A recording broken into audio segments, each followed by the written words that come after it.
someone in your family, their thing is, I just really like collecting this material or that material, you can kind of share the load a little bit as you work on your island and then come play together. You're all enjoying the experience at the same time, and you're taking turns and trading and making these much bigger crafting projects. But on top of that, with the folks on your island, there's also local wireless and online multiplayer that we're going to be able to talk about hopefully more later on. But with that, it can be 8 people all gathering on a single player's island to have the same kind of fun activity side by side. Yeah, the trailer in the Nintendo Direct, if you saw that scene at the very end with all the different players there, that was actually made using that feature. じゃあちょっとボンファイアできましたんで、ちょうど写真を撮るのにいいロケーションを探しに行きます。そうですね。私最初のこのテントの周りを豪華にしたいんで、じゃあここにぜひ置いてください。じゃあさっき作ったボンファイアを置きます。So since また間違えた。今までのようにこのドロップアイテムとプレイスアイテムっていうのは葉っぱの状態で置くこともできるし、こうやって飾ることもできます。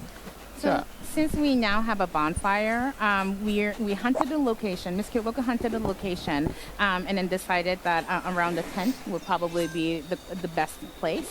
And then so they're going to decorate this area. And then Miss Kyoko also mentioned that there's a place an item and drop an item option, and then the players would be able to choose whether they want to place the furniture, like decorate the furniture, or just place the leaf. And it's really item. incredible. It opens up your entire island, really, the same way you decorated your house. You're going to be able to put stuff in so many interesting places and really make your island feel like your own. じゃあこんな感じで場所も整ったので写真を撮ってみたいと思います。Okay, since we have the location and we have everything set up, I think I'm going to take a photo. カメラはもちろんそのスイッチの本体機能で撮っていただくこともできるんですけど、そのスマホにもカメラのアプリがあります。So of course you'll be able to use the switch function, the switch camera to take a photo, but we also have a camera app on the Nook phone. このカメラを使っていただくことでズーム機能だったりこういうフィルター機能っていうのもあってなんかより自由な撮影を楽しんでいただけます。And by using this camera app, you're able to select filters or zoom in and out, and then so you'll be able to take photos that you desire, that you can decorate a little bit more and have more freedom with. It's a nice way to commemorate a big project, or when you've got a bunch of friends hanging out with you, take a little group photo. じゃあこのちょっとポーズも決めて写真を撮ってみたいと思います。Okay, I think I'm gonna strike a pose and then take this photo. And something that folks maybe if they're very sharp-eyed are noticing, there's a little sort of spout that's coming out of the sand not too far from you.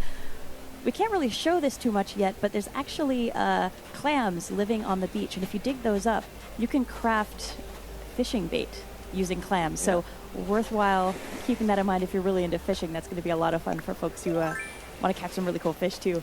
今この辺りにいましたよね。I think I saw some spout coming out here. Oh, nice! Got it!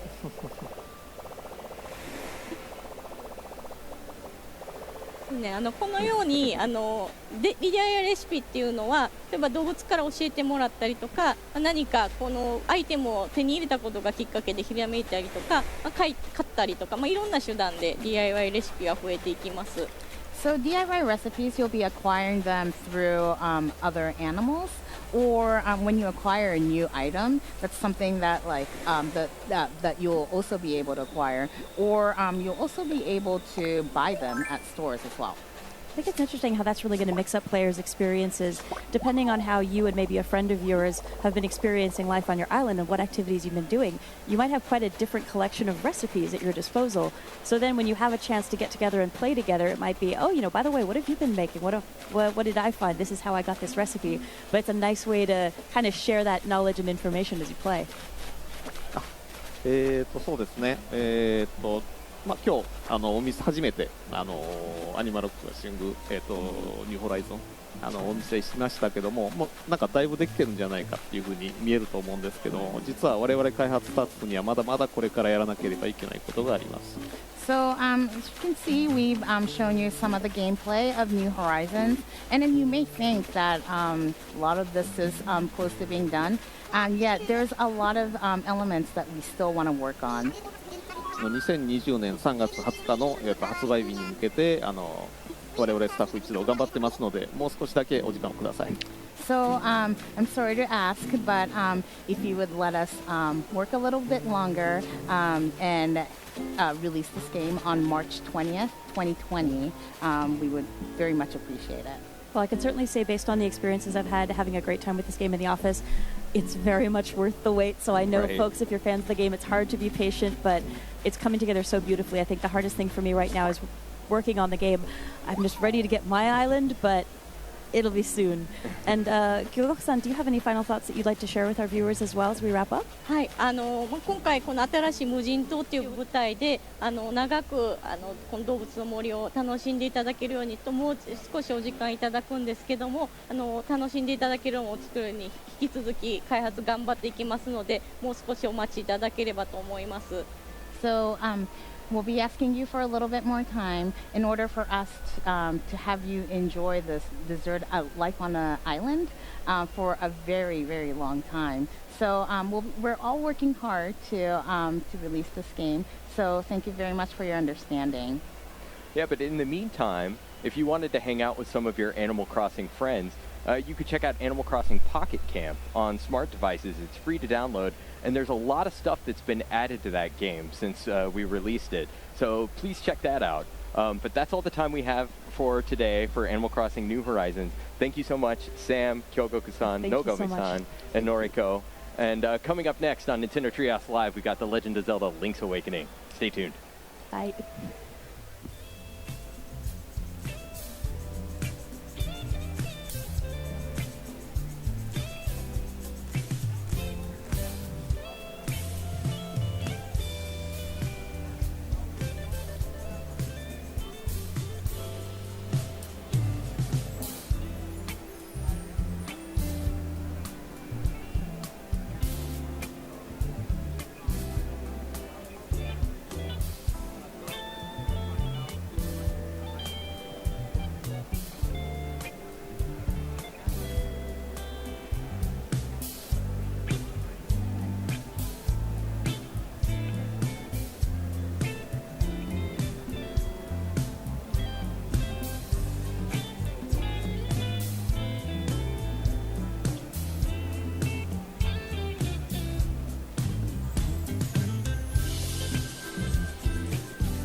Райдер. Синий экран был уже, я его запустил, опять новый. Новый стрим. Sort of. Yeah, and so the way they sort of explain that is it seems like by doing tasks within the game, you will unlock basically blocks Был that синий will экран. be kind of modular that you'll get to drop into the dungeon maker, and they show this big heart-shaped Райдер. grid, where you'll be Что able to там where устанавливается? you can line up different sections you found throughout the overworld Синий main экран был canon реально. and essentially create your Ну, own пришлось dungeons, which then перезапустить gets стрим. kicked over to this thing where you can play them, and there's a timer in the corner, and is this... You get rewards. Yeah, they Did become I just- time challenges, maybe for your friends. Did I get an endless Link's Awakening today? Maybe. Yeah, I think Well, so. it'll reuse the tile sets. Like this doesn't look like a dungeon Устанавливается creator, Ведьмак right? You или can't design your puzzles to скачаешь your level, еще. So at that- least from what we've seen. There are rewards though, right? That's Yeah. a fairy bottle, which is not featured in the main game of Link's Awakening. I know that's a very iconic Zelda thing. Спайдермен 2 so июля I don't know новый. if you'll be able to carry that into the main game. I have a lot of И questions. люди в черном Yeah. скоро. I can't wait to play those. I know, Those me are so too. good. It's going to be playable on the show floor. I know. Can I just run off and play it right now? Can you guys do the rest of the show? Yeah, go, В go. смысле going in принудительно качать? Yeah, so obviously that's September 20th. Это как принудительно? The trailer for it today made me really happy. Ты ж- There's a couple games that didn't get release dates. We'll get into those in a minute. But we did get some new Smash Brothers stuff, which is really, really cool. I think we were all theorizing we'd Там probably просто get maybe сиды one должны character быть. reveal today. Сидоры и Instead, личеры. We got 2, 3, 4, Yeah, I- 5, and a bird. Okay, I don't know how you count this. I'm Сидоры и assuming личеры the должны Dragon быть Quest на characters are echoes. торренте. Yeah. Yes. So, but also, I'm not gonna lie. Люди, которые качают торрент. Disappointed because it's another dude with a shield, right? It's And look, a sword rather. But I've long argued what Smash Brothers needs is one more hyper Japanese character with a sword. We are getting the slime. Я in первый Smash раз Bros. слышу за That's what it's all принудительное about. какое-то. Seriously though, I'm for sorry. Japan, this announcement couldn't be bigger. Of course. Because Dragon Quest has been, alongside Final Fantasy, one of the mainstay RPG franchises in that country. And we're getting having this character in the nation where Smash sells so well is really smart. This And we're game had getting it no on the trouble Switch. selling either. Yeah. And Yeah. even though I'm not really a fan of Dragon Quest, and I feel like it's not maybe as popular here, I like that Smash is willing to put characters from franchises that maybe aren't like the biggest, craziest, most exciting thing, but the people that like those games will be really excited about. Yeah. And I like that they do that. Well, we're also getting obviously getting more Yes. Dragon Quest on the Switch, so hopefully more people will play these RPGs because they're pretty damn good. And so the cool thing about this too is that when a character shows up in Smash, they bring with them like their sensibilities, their world, their items. Ну, а ты нажал, чтобы оно качало? Levels, all They're this. Kirby copies. Yeah, Yeah. they bring us Двигают. an entire suite of content. Even this, okay, right? so this. Там скорость, Yeah, пишет break So them they down такая. have for us. spells. Кача- I don't know how to закачка break this идет. down. So Dragon Quest is a turn-based game. So you see, like the moves pop up, and it looks like you can choose one, just like in the Dragon Quest game. Yeah. How is that going to happen? I have On the no fly? idea how this works. You gotta Maybe be they'll good. button You map gotta it to get- some you gotta degree. be Get good. fast, Brian. That's it. Maybe the entire game will pause and become turn-based I don't periodically. think so. No, that would create a lot of. Look at that lineup. That's so cool. I mean, Yep. that's such a smart way to add so much variety to a game by adding one character with one moveset, essentially. Now, if you're All the more heroes. into like wacky, eccentric woodland creatures such as the bear and the bird, today we learned about Banjo-Kazooie also coming to Smash in a great bait and switch reveal, which we originally thought was going to be the Duck Hunt dog again. They are 1,9 килобайт? It's great. Yeah. Удаляй нафиг Instead of этот торрент, Banjo-Kazooie, ищи другой. We're not getting a new game or anything, but seeing these guys show up, we got what was it? The Нажимай. Jiggy, The yeah. Jiggy, the moment the Jiggy came in, Нажимай. I knew this was Banjo-Kazooie. And this was very blinking Стоп, you miss it, right? удаляй And obviously they торрент kinda и wake ищи up. I другой think it's weird сайт. that they just woke up from like a slumber Другого party. торрента, right? другой They're торрент hanging out with ищи. King K. Rool, I too. Are they know. When did friends that now? happen? What's going on here? Yeah, well, you This know, canon? He gave him back his bananas. they found love on Fine. the battlefield. But yeah, here we Посмотри go. This в looks гугле. like Kazooie, obviously flopping, and look, it's Banjo, and it's the Duck Hunt dog. So good. Okay. Посмотри в гугле. Yeah, I love that that ties in with the Duck Hunt character as Торрент, well, because it's all игруха. about like trolling the player, and it, Yeah. like, that brings Или that back to that. механики. Everyone groaned in disappointment when that happened. Oh, really? Yeah, everyone was like, like. Oh, come on. They wouldn't have Then put a we- Jiggy Yeah. in it. Yeah. They С didn't какого Then we boomerang официального? back here. And so this is happening. This is coming this fall. Скачай So we себе did not прогу really Media get Get. a ton from these characters, but I think you can piece together some. moves Media right Get есть Yeah, it такая looks like he's прога. got the dash. I still Скачай remember себе how to do прогу all those moves Media from playing those Get. games. So he's got the И там, dash, когда ты the egg установишь, shooting that Kazooie can do. пишешь в поиске Notably, this «Ведьмак is the 3», original design оно тебе of находит Banjo-Kazooie, все so it's not the торренты по redesign for игре. nuts and bolts where it gets all the square И nose ты смотришь, где going больше on. Like, this is сидоров classic и личеров, Yellow и Fan выбираешь Banjo. самую So большую what's скорость, great и about все, и this is качаешь. that this makes me now begin the Starting whole area. factory in my brain. That is, we are going to get a new Banjo-Kazooie someday. I know. right? I'm like, just drop that in Yeah. as the game. Like when they like showed like Rentilda's lair, I'm like, can we just keep going? Или зайди на I just wanna stay механики. there. This is a Microsoft game. This is a rgmechanics.org. Microsoft-owned franchise Посмотри from на a механиков на Microsoft-owned developer сайте. named Rare. You know, who hasn't been part of the Механики. Nintendo family in so long. Загугли, Obviously, тупо there's загугли. crossover with Minecraft, also a Microsoft game, but this is really cool that RG that Mechanics. Yeah, so that's the new characters coming to Smash throughout the summer and the fall. One thing we won't get this year is Animal Crossing. A bit of good news, bad news with that. Animal Crossing New Или Horizons прогу title was MediaGet announced скачай, today in the установи show, ее, but и that там is просто getting зайдешь delayed until в next поиск, year. напишешь Kind of a bummer, but let's focus on the positive. This is Ведьмак now там и все. basically a Ну, desert island Is it a getting survival game now? I- Yeah? Yeah, Yeah, it's no, Don't Starve.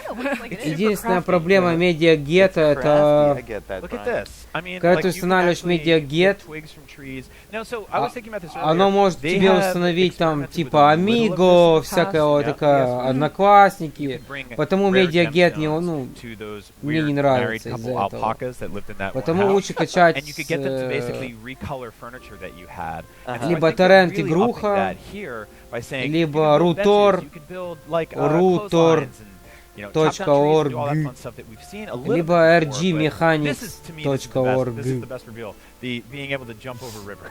Yeah, pull Such a over simple rivers. thing.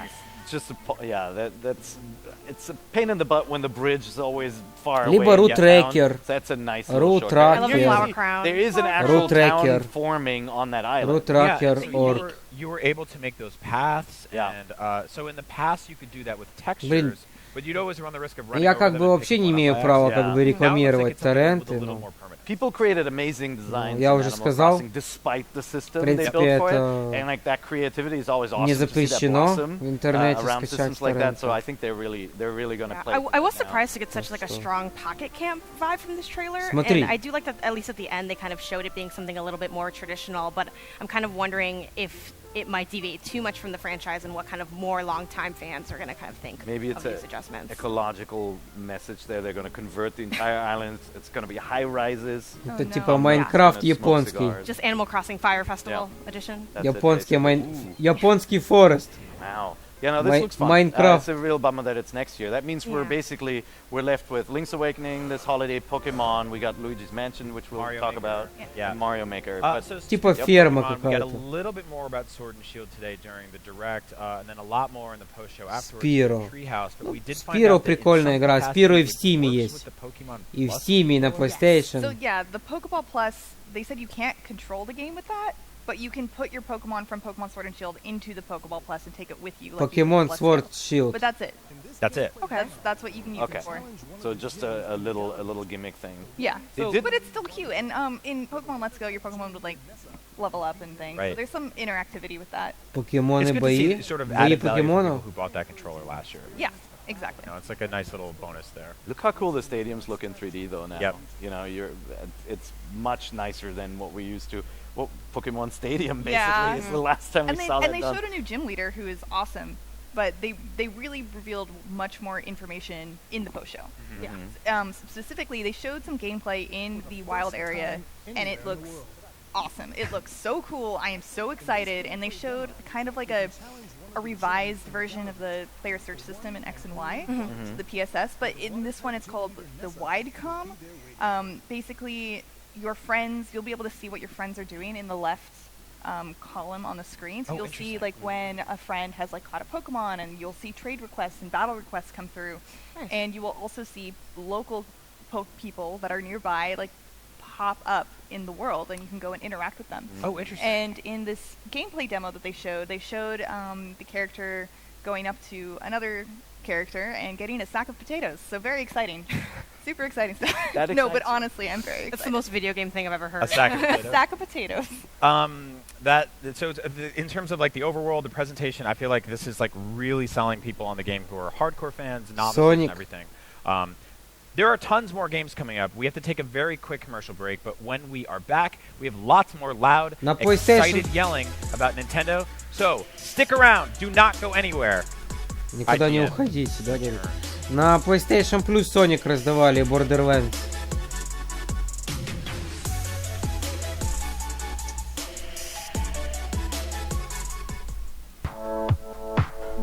Captain Marvel. Apex Legends.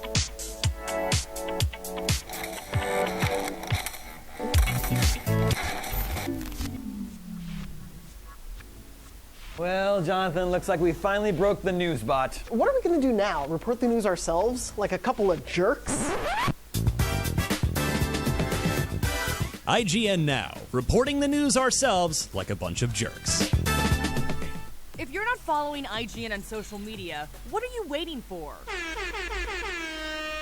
We're bringing the memes, gameplay, custom original content, the best user-generated videos and art, and a whole lot more. Be part of the conversation throughout the year. Follow IGN on Facebook, Twitter, and Instagram. Introducing the all-new Up It Nude! Up It Nude's new and improved recipe is chock full of lists, let's plays, unboxings, special guests, goofs, guffaws, and other content too stupid for regular weekdays. Like some sort of color-changing reptile stripper man. I'm doing it. Don't touch it. What's wrong with you?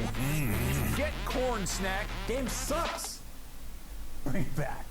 Up at Noon, weekends on IGN and YouTube. Not only is IGN the world's biggest media brand for games and entertainment, but we also have a team of some of the world's biggest fans of your favorite franchises. From breaking news and exclusives, never-before-seen looks at movies and games, to reviews, let's plays, and live streams, IGN brings you all the coverage you need no matter where you are. Whether you're on IGN.com, the IGN app, YouTube, Facebook, or Snapchat, we've always got you covered. IGN, the #1 source for all games and entertainment fans worldwide.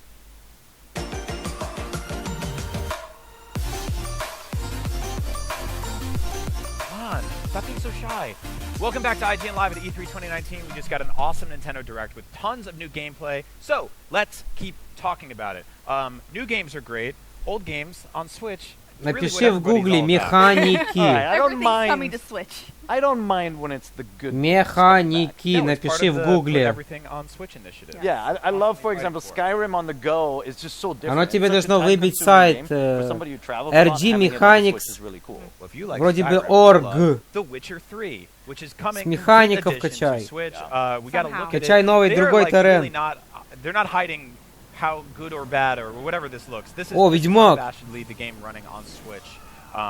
It's not, obviously, you're not going to get the most high-end version of this game. It's downright. Ведьмак 3 на Switch. Switch. Portability and the ability to play this game on an airplane or anywhere you go. Looks still pretty good. If you haven't played The Witcher 3, what's special about it is I mean, you are a hunter of monsters and you have to help villagers and all that, and then there's this big grand storyline. Every single side quest is like better written than other Complete games Edition. Fantastic. Вот тебе надо найти Complete Edition. Или Gold the Year Edition. It does.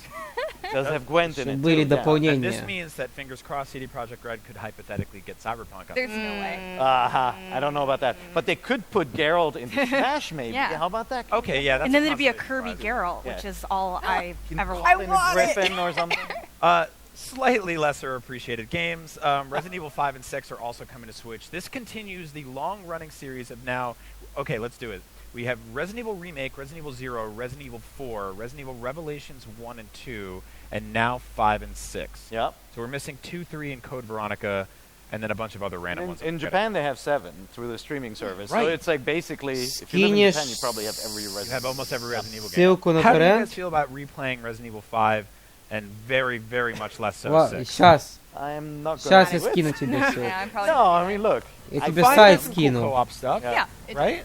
Yeah. So that could work locally. Оба, Resident Evil 5 и 6 на Nintendo.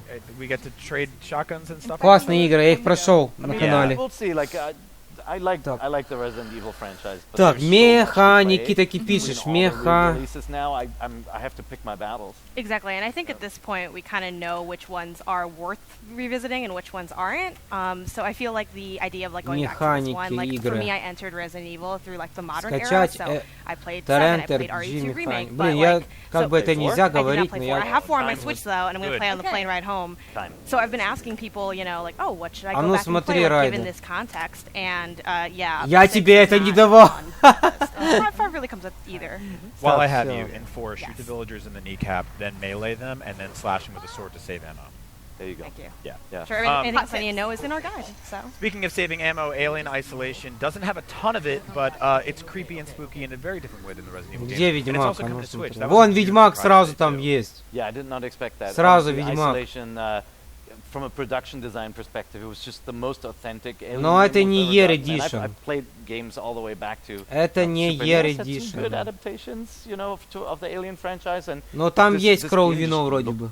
Да, там есть кровь-вино. Yeah, my issue with the game is that it's very. Там все есть, все дополнения. It's welcome. It's like a 15-20 hour game, but there's what's there is really amazing. Yeah, a little bit too much with the android being chased by android stuff. Like I liked all the alien parts, but it felt like it was a stretched experience. That's obviously what our reviewer also didn't like about the game. But a lot of people absolutely love that game. Maybe spaced out their playtime over longer time periods and got a lot of enjoyment out of it. So from a crafting, design, like look perspective, sound perspective, this game is really good. Now, if you like horror, one of the scariest games of all time is coming to the Nintendo Switch. That's right, I'm talking about Luigi's Mansion. Yes. I figured you were talking about that. The nightmarish grim world of Luigi, returning once again to the haunted, horrible hell that is this hotel full of dead things. Janet, please tell me more about Luigi and his weird, estranged doppelganger, Gooigi. Yes, so I actually have a feature that will go up later on the site about facts about Gooigi. So Sniper Elite там есть ремастер. For Luigi's Mansion 3, Rage you can play as Luigi, but you also, in the single-player campaign, need to play as Gooigi, which basically is a Goo version of Luigi, who gets destroyed by fire and by water. So that's why you see him like disturbingly sink into a grate, but can walk across spikes, can slip through like Far Cry rails, Primal. and then you can also do multiplayer in Luigi's Mansion 3, where one person will be Luigi and one person will be Gooigi. But when you're doing it single player, like you see Luigi like slump over as if his soul is leaving his body when Gooigi appears, which creates more questions than answers. Special edition. I feel like is going to be really important to the ongoing narrative of whatever is happening in Professor Egad's lab. This is a dark corner of the Nintendo. It's a lot. Там Skyrim со всеми дополнениями. Ghost energy and green coffee. So for those of you who are curious as to it's not ectoplasm, it is Downguard has fire, Dragonborn. It's an exquisite brew is exactly how he would describe it in his notes. You're not making things clearer. So he's basically like a T1000 version of Luigi. He also can go through like grates and stuff. Yes, and he also does have some of Luigi's DNA, which was harvested without Luigi's knowledge or consent from like some object that he interacted with in the game. So he does have some of Luigi's DNA. How do you know so much about Gooigi and is everything? I spent a disturbing amount of time looking over Professor Egad's notes, which are on the Luigi's Mansion website. I think for the remake. Yes, but one thing I actually do really love about this game, which is not Gooigi. See, this is that. Блин, вот Skyrim Special Edition я бы хотел бы себе. He looks delicious. I would eat him. I see what you're talking about with the lumps. Exactly. But one thing I'm really excited about in this game is the new abilities that your Poltergust has. It kind of allows you to you can have a more offensive nature, because one of the difficulties of Luigi's Mansion, it's not necessarily a difficult franchise combat-wise, but it can be hard when you're facing multiple ghosts, because you kind of feel like you have to suck up a ghost but then kind of run, or you get interrupted by catching a ghost when you're facing other enemies. So I like that you can kind of pick up and smash ghosts over. So I feel like you're going to have a lot more freedom in combat, which I think is going to come in really in handy, especially in this scare scraper mode that we're seeing now, where you're taking on a bunch of different ghosts at once and you're with your friends. So I like this idea of being able to have more control over the combat of this game. Obviously, this game's mainly a puzzle experience, but I do enjoy doing some ghost hunting. Question, did they come up with the Gooigi concept first or the pun first? They came. That's. Of course, I'm she not would sure. know the answer. Okay. I want a vacuum plunger. Is all I know. Well, I know they came up with the name was the last thing that Professor Egad came up with. He looks like Luigi because he needed him to take a human form in order to hunt the ghosts. He was essentially making a ghost hunting machine for himself. Oh wow. And then Guigi studied Luigi's moveset by watching hours of footage of him hunting ghosts. How did Egad have the footage? I don't know. I'm telling you, Let's it's a secret plays. TV show. It's a lot. It seems like the flow of the gameplay here is that you're in a giant hotel and you're sort of going floor by floor, and each of the floors is themed around different things. I hope That might there's a just shining be- floor. Maybe. That might just be I know this for Scare Scraper, that's definitely going to be the case, but for the main game, I'm not quite sure. One thing that I'm excited about, though, is since this adventure is set as you're going with all the other kind of Nintendo characters, like Peach is there. Well, Toad's kind of always there, but Toad's there as an option now, like kind of along with the journey. I'm interested to see like how is that going to play. Like, am I going to have to No also show, say Ryder, Peach? no Is Peach show. going to be like playable in some way? I want to see how that's going to actually like feed into the gameplay of Luigi's Mansion, and Janet, I love this franchise. Do you think that Nintendo will expand the Guigi lore into other established Nintendo characters? I want such as Luigi Wario? in Smash. I actually want Luigi? Luigi's Mansion style Luigi in Smash, and then like as an assist, like you can have Luigi like come in and like tear some stuff up. Do you think we'll get Guowzer or Gurio or Gooch? It depends on Sorry. where the research takes. Professor Eagle. Don't say it. Don't say it again. I said it once. Don't say it twice. But yeah, anything is possible when you with science on the power of side. goo. Yes. Так, я ж ссылку скинул Yeah, тебе. but I'll have a full write-up I did on not the site expect later. to go this far into the Guigi lore. This was more than anyone needed to know, but for even more, I have an article going up. It's going to be intense. Okay, so weirdly, we know a ton Как не about нашел? Luigi. We don't know a ton about when we'll be playing this game. It did not get a release date. My guess is October because I that's know. spooky. Yeah. No, hopefully. Halloween game. Yeah, no Luigi's Mansion just yet. Oh, we did find out about No More Heroes 3, though, which was something that we'd been sort of hoping for a long time. This is Suda51's now third installment in the No More Heroes franchise, which began on Nintendo Wii. We just got Travis Strikes Again recently, which I think like he very much was sort of like, if this game sells well, I can use the money to make No More Heroes 3. And he tweeted out earlier today that it did, and he will. And so that's really cool. That's usually when people are like, we are testing something out on Nintendo, and if it works, we will try more support. This worked this time. So this is a full-fledged. Yes. So it's not a mini game collection. Yeah, and so we see Travis Touchdown returns. He's got this scar on his face now. He's got his really dope aviators, which I love. His new mech suit. He's cool as hell. I love this character. One of the things we did see is sort of a return of the combat.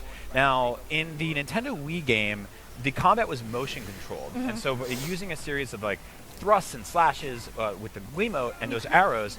Yeah. Here. You're going to use your Joy-Con. Yeah. You think so? Sure. Yeah. Yeah, that's what it looks like, right? Look. Like that's what that is. Yeah. That's doing. I bet you can use the Joy-Con swipe. Yep. I know you love doing that, Brian. The trailer ended with a hypersexualized tickle of cherries, which we will not show or talk about because this is a children's show.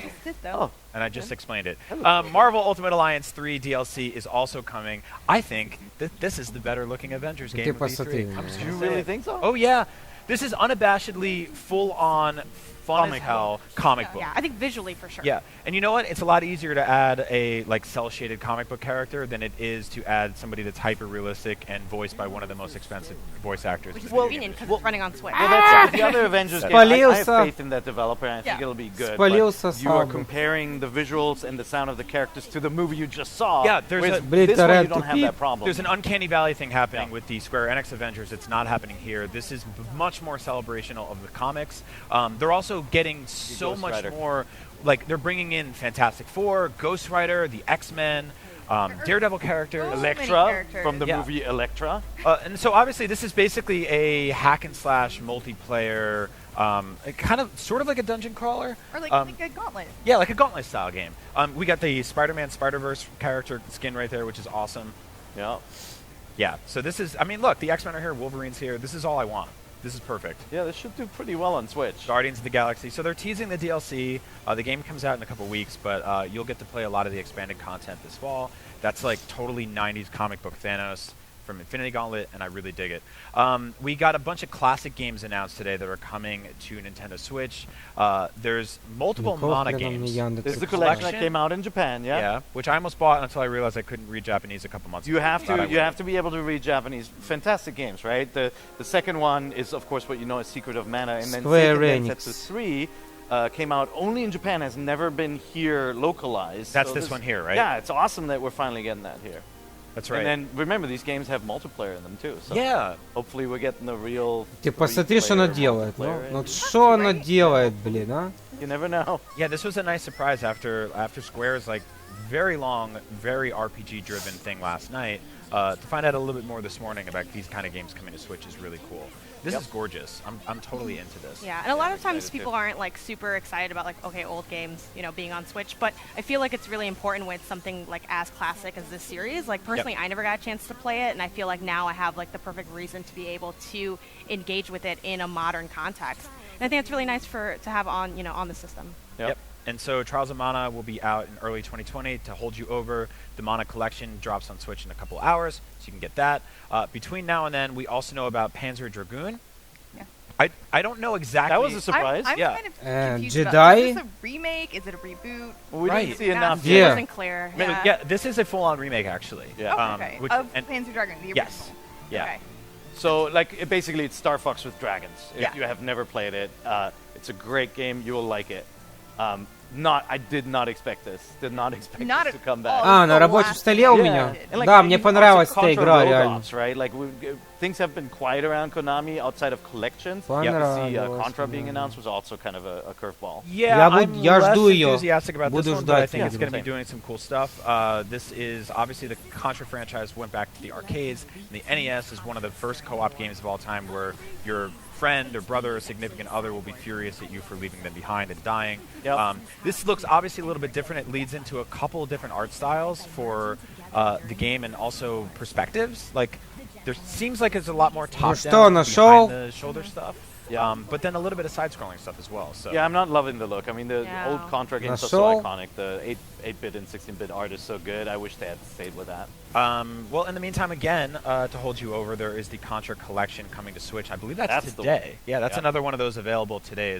I was a big fan of the arcade collection and recently the Castlevania collection. So Konami's just killing it. Castlevania collection. Really awesome. Let's see, what else do we have coming up?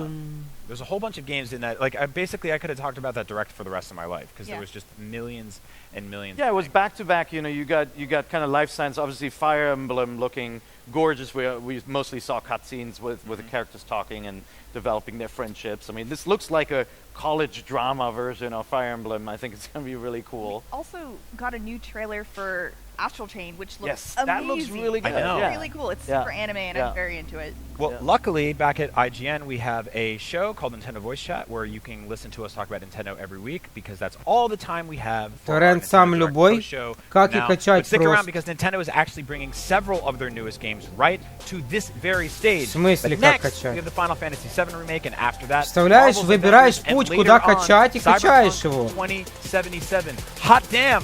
What a day! But right now, I got to get my hands on the программа есть установленная? newest adventure. It's Mario Maker 2. Let's take a look. Super Mario Maker 2 is Nintendo's giant new build-your-own Mario game, allowing players to create and share original Super Mario торрент программа установленная есть? For Super Mario Maker 2 on Nintendo Switch, Выбираешь, что скачать торрент, это качает файлик сам. So, how does it play? И ты потом нажимаешь добавить торрент или оно должно выбрать путь тебе, куда оно тебе скачает игру. Дистрибутив, установочный файл. И ты выбираешь папку, куда оно тебе установит. Саму эту дистрибутив игры. Потом скачаешь этот дистрибутив, потом будешь устанавливать уже, когда скачаешь. Коля, Николай. Там без разницы, какой тип торрента. Наконец-то. Коля, Николай, привет. Eventually, it all started to click, and I got better at building and testing stages in TV mode. There are some nice new additions too, like the item bar up top where you can pin your favorite or most frequently used parts. Plus, every part is unlocked from the start, so you can jump right in and start building immediately. If the button controls get too frustrating for you, you can always switch over to touchscreen mode, but it all works if you're a little patient with it. Meanwhile, Story Mode allows you to take on over 100 custom Nintendo-designed stages in whichever order you choose. The stages are doled out in groups, and you can choose the order to play them in. Beating levels comes with a Super Mario that can be spent to rebuild parts on the now demolished Mushroom Kingdom castle, layer by layer. Показывают эволюция игры Super Mario. Exactly how Peach's castle was toppled to the ground. Не поверите. Theories such as it's probably Bowser and it's definitely Bowser. Это разработчик Nintendo заработал за эту игру больше, чем Assassin's Creed. И чем Call of Duty все вместе. За все время. Марио, вот этот бренд Nintendo, они тоже очень немного заработали на этом. За все года. Там есть статистика, типа, самые богатые фирмы.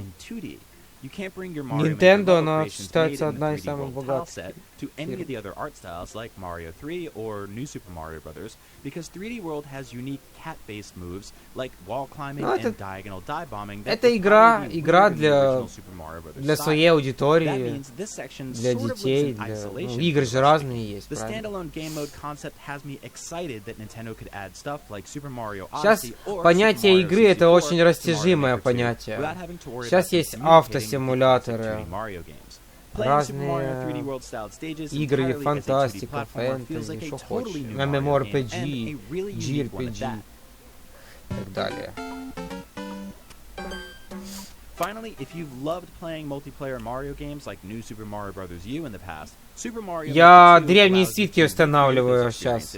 But with user-made levels that you build yourself or download online. You can play up to 4 players at once on stages that make you race against each other to the flagpole, or ones with specific requirements like having to collect 100 надумал проходить древние свитки.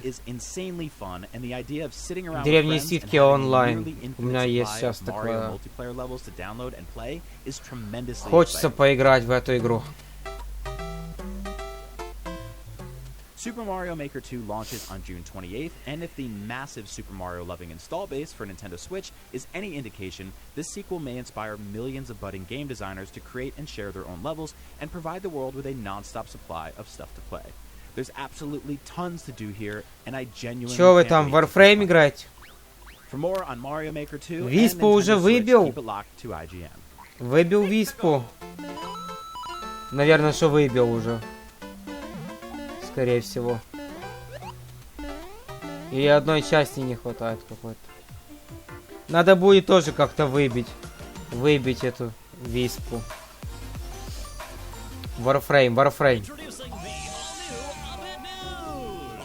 New and improved recipe is chock full of lists, let's plays, unboxings, special guests, goofs, guffaws, and other content too stupid for regular weekdays. Like some sort of color-changing reptile stripper man. I'm doing it. Don't touch it. Что за дядька, блин? Висп нет, я Магникора выбивал. Что такое Магникора? Оружие какое-то. Оружие какое-то. Какая-то тёлочка.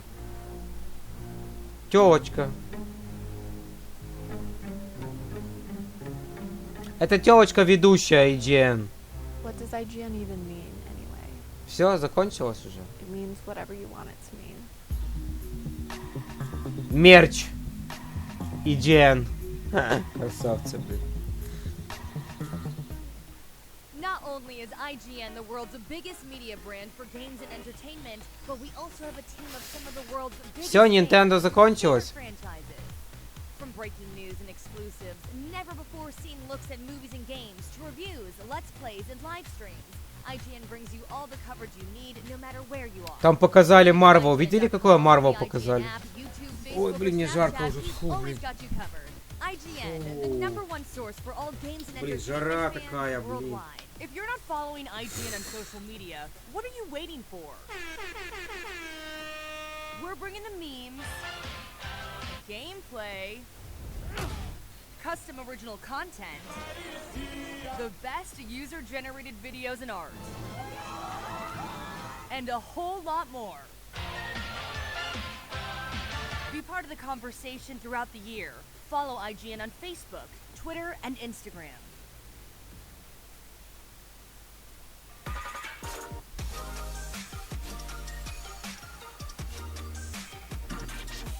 Welcome back to IGN Live at E3 2019. We've got Final Fantasy VII Remake coming up soon, but right now, we're taking a closer look at Watch Dogs Legion. This is our London, and there's a new power growing. It's all of us, together. We're building a resistance, one recruit at a time. Watch Dogs Legion, Ubisoft's third game in its hacktivist open world series, asks a lot of questions. Just how far are we willing to let authoritarianism and corporate greed dictate the course of society? What are the consequences of underfunded public services? What happens when ordinary people make a stand? Its most fascinating question, though, is what if every non-playable character was playable? I recently visited Ubisoft Toronto for a 45-minute hands-off demo of Watch Dogs Legion. At first glance, it is what you'd expect from a third game in the series. There's an open world, this time it's near-future London, and you can drive cars, hack CCTV cameras, and play havoc with people's smartphones. But there's much, much more to Watch Dogs Legion. Underpinning the entire game is an interconnected network of systems that allow for an astonishing set of possibilities. These systems fit together to create what Ubisoft calls the Play as Anyone feature, which effectively acts as a hyper-advanced version of Driver San Francisco's Be Any Car shift mechanic. Basically, there is no cast of traditional heroes in Watch Dogs Legion. Instead, literally any person you encounter on the street in Legion's world can be your playable character. You could be a prim and proper banker, ready to cause chaos dressed in a custom-cut suit. Or perhaps a renegade punk with swagger in every step is more your style. Or, to take the idea to its extreme conclusion, you could be an 80-year-old pensioner who can barely climb a waist-high wall. Every single person in this digital metropolis is procedurally generated. Each one has a backstory, relationships, and traits. Most importantly, though, none of this is purely for show. It is via study of these generated personalities that you'll select which of London's citizens you wish to recruit into your DedSec hacking gang. Yes, as the game's title suggests, you don't just choose one person to play as, rather, you choose many. The next question then is, why does London require a team of hackers? Well, in the wake of Brexit, the city is facing its downfall. Rising automation has devastated the economy. The government has become an ineffective husk. Authoritarianism has swollen to the point that private military contractors run the city like an Orwellian nightmare. It's a real-life far-right endgame that many people currently fear, but amplified with a sci-fi overlay. Between the peaks of the Shard and the Gherkin fly surveillance and combat drones that enforce the will of London's new overlords. By recruiting numerous people to your cause, you can create a team with the variety of skills and approaches required to bring the terrifying dystopian regime that rules over this version of London to its knees. Ready for some action, Naomi? Always. But this recruit better be worth all the trouble. Recruitment starts with something veteran Watchdog players will be familiar with, profiling characters by using your phone. Every character in the world has a routine, and by hacking their mobile device you can learn where they'll be and what they'll be doing at various times throughout the day. This knowledge allows you to intervene in their lives and help solve their problems. Every character has a meter that measures their support for DedSec. Some are just a final straw away from being ready to put on a mask and get involved with the resistance, while others require a little more persuasion. To help you raise a character's support meter, the game dynamically creates missions based on their personality and backstory.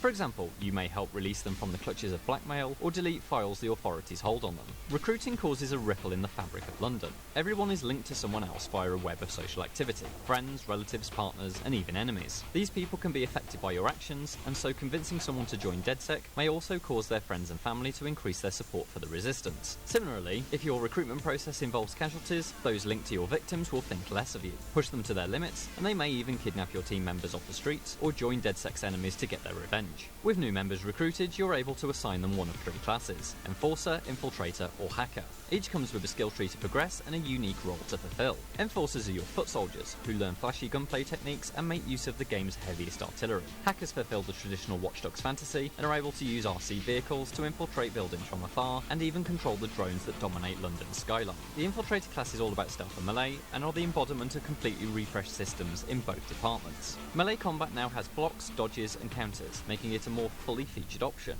It is also tied to a new escalation system. If you fire a gun, every enemy in the area will seek you out and respond with lethal force. Pick a melee fight though, and it's not only easier to avoid attention, but enemies also won't pull a gun out on you. This allows you to more easily return to stealth after an encounter.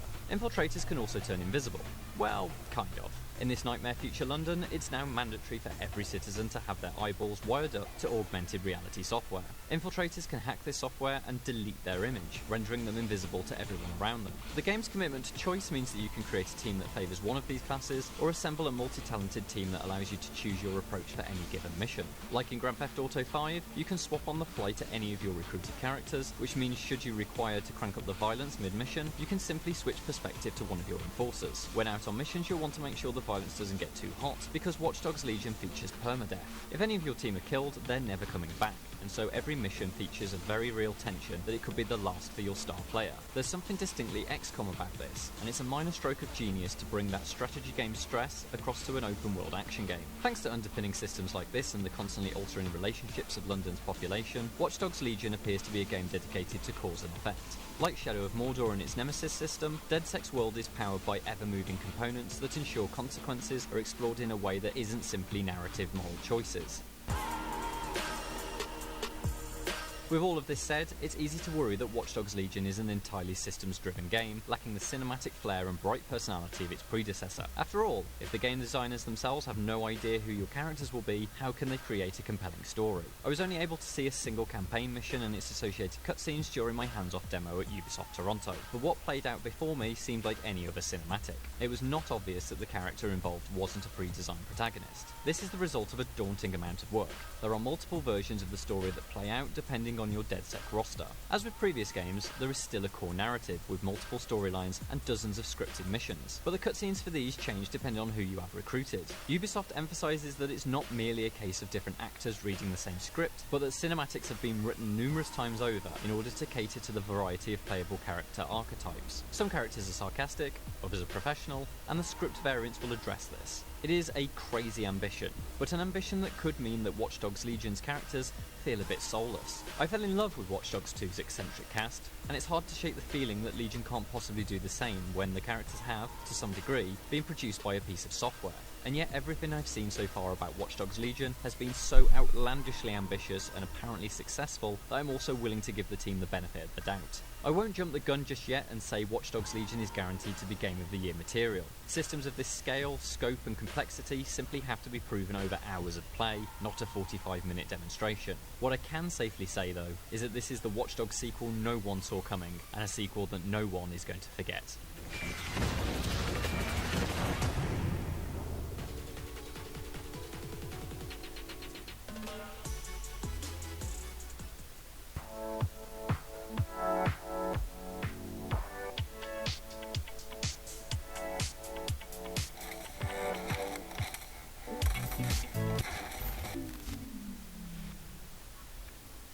Well, Jonathan, looks like we finally broke the news bot. What are we going to do now? Report the news ourselves? Like a couple of jerks? IGN Now, reporting the news ourselves like a bunch of jerks. Not only is IGN the world's biggest media brand for games and entertainment, but we also have a team of some of the world's biggest fans of your favorite franchises. From breaking news and exclusives, never-before-seen looks at movies and games, to reviews, let's plays, and live streams, IGN brings you all the coverage you need no matter where you are. Whether you're on IGN.com, the IGN app, YouTube, Facebook, or Snapchat, we've always got you covered. IGN, the #1 source for all games and entertainment fans worldwide. If you're not following IGN on social media, what are you waiting for? We're bringing the memes, Gameplay, custom original content, the best user-generated videos and art, and a whole lot more. Be part of the conversation throughout the year. Follow IGN on Facebook, Twitter, and Instagram.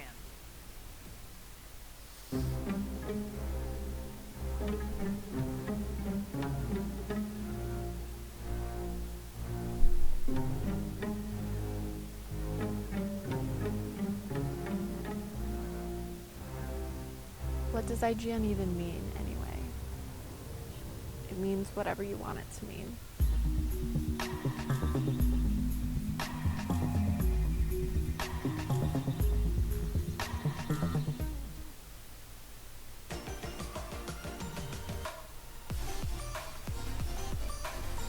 Welcome back to IGN Live at E3. After years of fans politely asking for it, a modern remake of Final Fantasy VII was revealed at E3 2015. Just this week, we found out we'll finally get to play it on March 3rd of 2020. If that feels too far away, please welcome Final Fantasy VII's Kitase-san and his translator, Gavin Puffley, as well as IGN's Lucy O'Brien to hold you over until then. Welcome to the IGN stage.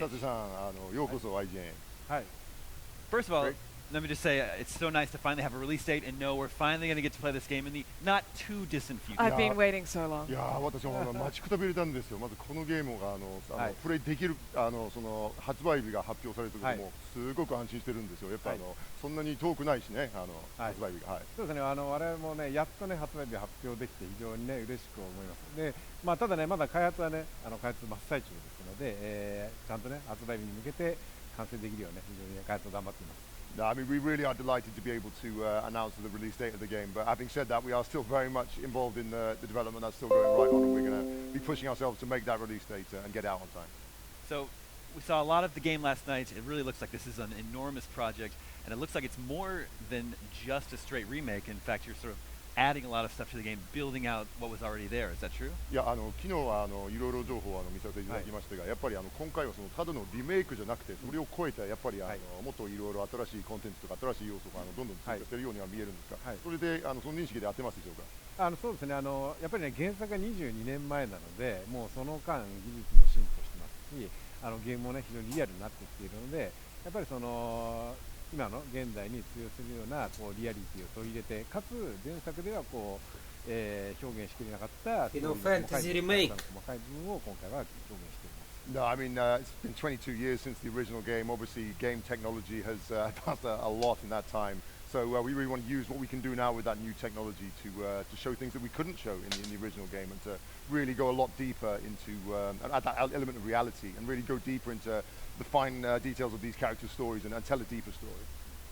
Well, I was going to ask, are you expanding on those character stories in sort of ways that fans may not expect? いやというのはですね、やっぱりそのファンの方々があんまり期待してないような方向性で、それぞれのキャラクターの物語をちょっとこう変な方向性に持っていくようなことはありますでしょうか？それは原作でやっぱり支えてくれたファンの思いが裏切らないように、やっぱりその原作に原作で良かった部分はもちろんその残しつつ、逆に原作が発売後に例えば人気が出てきたちょっとしたサブキャラクター、例えば今回も出てるこうアバランチのメンバーとか、そのキャラクターたちは少しエピソードが追加されているような感じで深く掘り下げている感じ。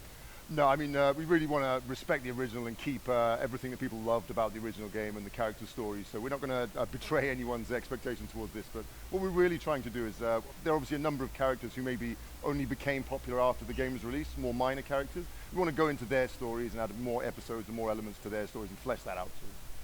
We're seeing some of the combat system here. Can you talk to how you approached sort of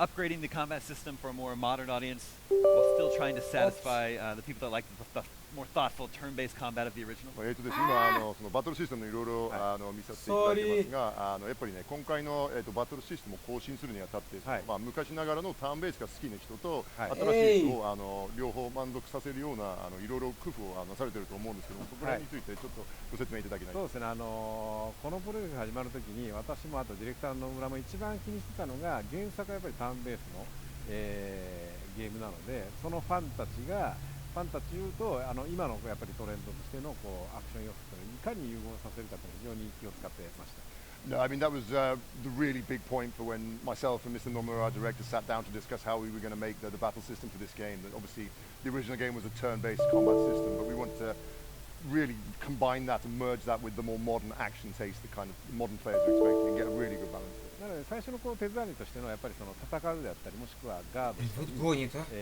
回避っていう部分はこうワンボタンでそのアクションゲームのようにダイレクトに操作するんですけども、やっぱりファイナルファンタジーの特徴として敵の弱点要素をこう見極めて魔法とかその属性を考えて攻撃するっていうのが非常に戦略的要素が特徴となっているので、そこはやっぱりしっかりと時間を止めて魔法を選んで攻略していくっていう要素がやっぱり戦略性も残っている。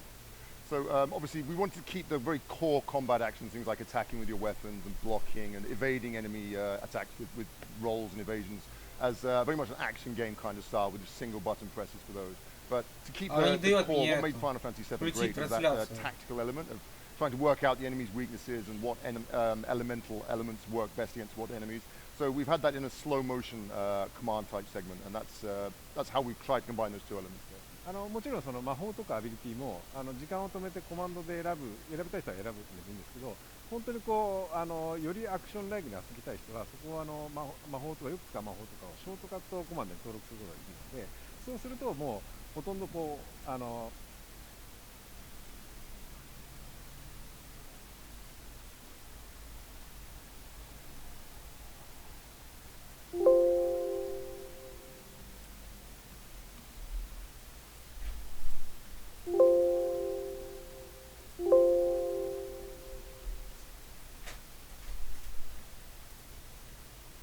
Задержка просто охерительно длинная.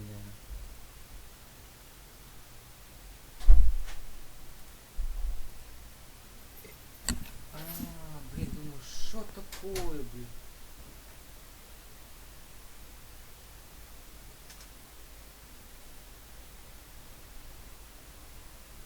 Технически неплохо.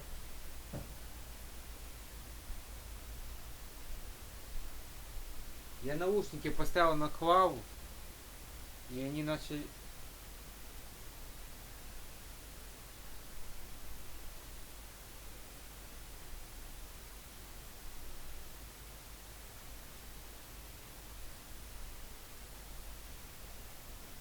Сейчас все будет.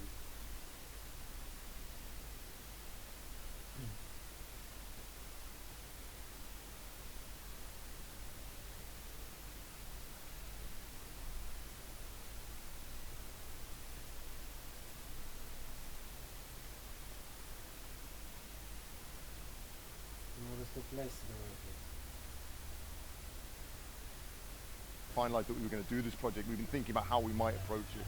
And yeah, the sheer amount of volume that you had in those games from that era, and trying to redo that with modern technology and the realism that modern gamers expect, we obviously very quickly realized that it was going to be a huge amount of content, a massive volume of game there.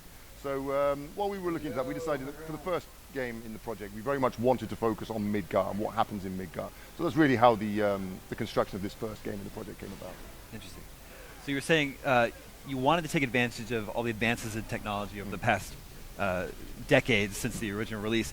Can you give us an example of anything you were able to add now that you weren't in the original? ですね、この最初のオリジナル版の発売から20年間の間にゲームの開発技術がものすごい進展したっていうことをおっしゃったんですけども、具体的に言えばですね、やっぱりその20年前に絶対にできなかったけど今回できた何かの要素どういうものがありますか？もう20年前なのでボイスもなければモーションキャプチャーの技術もなかったので、やっぱりこのボイスアクターでボイスが入って、そしてモーションキャプチャーで動きがリアルになって、またフェイシャルの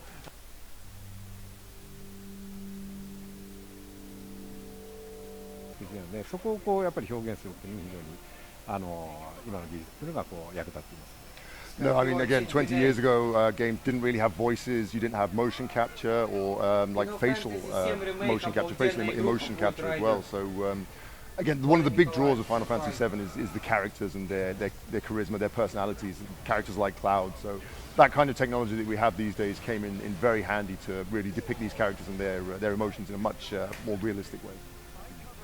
Do you think some of the story beats in Final Fantasy VII Remake are still going to have the impact that they did back then, especially considering we were all traumatized? Yeah. その20年前の当時初めて7プレイした時にいろいろストーリーの展開を見てやっぱトラウマになるぐらい心打たれたシーンが数々ありましたけども、それは新しい時代の人たちがもしくはその当時プレイして大人になった人たちがもう一度プレイして同じように感動すると思われますでしょうか？もちろん今回のプロジェクトを始めたきっかけはやっぱりその原作のやっぱり良さを最新のやっぱりグラフィックス、特にそのアドベントチルドレンって続編があったと思うんですけど、ビジュアルでしっかりと原作を遊ばせたいっていうのがあったので、そういう意味ではその原作の当時になんだろう思ったそのストーリーのインパクトっていうのはやっぱりそれはそのままやっぱり表現したいなと思って。No, I mean, one of the big things about this project is we obviously, since the release of the original game, we had Advent Children, the animated movie, as a kind of sequel to the story.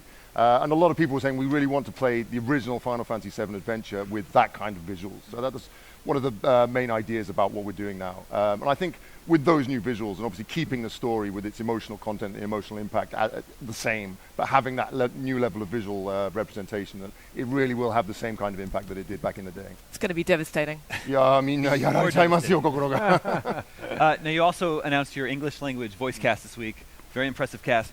However, whenever I'm playing a Japanese game, given the opportunity, I prefer to play with the Japanese language track. So, will Final Fantasy VII Remake have a Japanese language track? 今週、英語版の声優陣も発表されたと思うんですけども、やっぱり僕個人な意見ですけども、やっぱりこう日本で作られたゲームをプレイするときにそのオリジナルな日本語ボイスでプレイしたいというのは僕の思考ですけども、今回はその英語版でも日本語ボイスがちゃんと入ってますでしょうか？そうですね。現状では日本語ボイスも実装する予定です。So you prefer to play the Japanese, okay?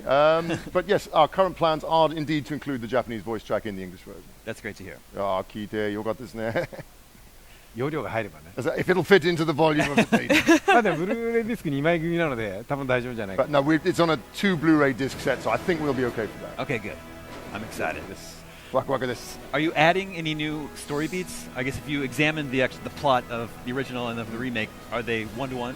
ですね、そのオリジナル版とリメイクをこう比べたらそのシーン一つ一つ比べていくとやっぱりこう新しいストーリーの新しいシーンとかビートとか入ったりするんですか？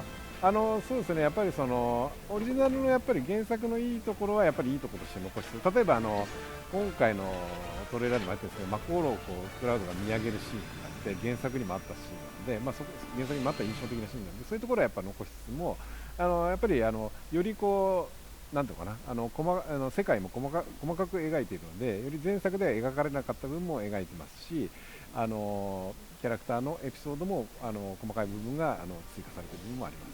No, I mean, we very much want to keep all of the iconic, the really well-known, famous scenes from the original game. So I think something we saw in the trailer we put out earlier this week was that initial scene where Cloud looks up at the Mako reactor and looks out over that scene there. And we're keeping all of those in and very much having those come back. But we're also, there's more we can do with this game. There's more detail and more facets of Midgar that we can show that we couldn't do in the original. We've added a lot more in there. And we're adding also new story scenes and little episodes for other characters, and there will be more of a fleshed out story. So in that vein, it sort of sounds a little bit like Resident Evil 2, which was remade recently, where it very much felt like the heart of the original Resident Evil 2, but it was expanded on and riffed upon in certain ways. と聞くとですね、やっぱり最近出されたバイオハザード2のリメイクもご存知ですかね。やっぱりそれをプレイしてみると、そのオリジナルの真髄がそのまま引き継がれてるんですけども、やっぱりこう新しい周辺のものが新しいとか、やっぱ新しい体験として出されているので、似たような考えで今回取り組んでいます。特に今の開発スタッフってもちろん200人ぐらいいるんですけども、その半数以上が実は当時クリエイターじゃなくてプレイヤーとしてプレイしてる人間が多いので、やっぱり彼らにとってもこう思い出の FF7 っていうのをやっぱりこうなんだろうな、これは FF7 じゃないっていうのは作りたくないっていうのが思いが強いので、もちろん原作のこう原作リスペクトで変な改変はしないように作っていつつも、やっぱり自分たちが思う FF7 っていう新しい要素もそこに織り込んでるっていう部分で、うまくこうハイブリッドとか融合した作品になってるんじゃないかなと思います。No, I think in some ways it's very much like a hybrid of the old and the new there. Certainly because we've got about a team of about over 200 developers working on the game, and I think over half of those people, when the original Final Fantasy VII came out, they weren't working in games at the time. They would have just played it as when they were a lot younger, obviously.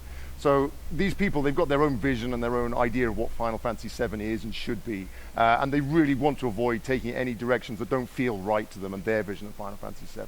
But at the same time, they also want to add in the things that they think Final Fantasy VII should be and improve and polish those bits that they like the best. So it really is that kind of hybrid model.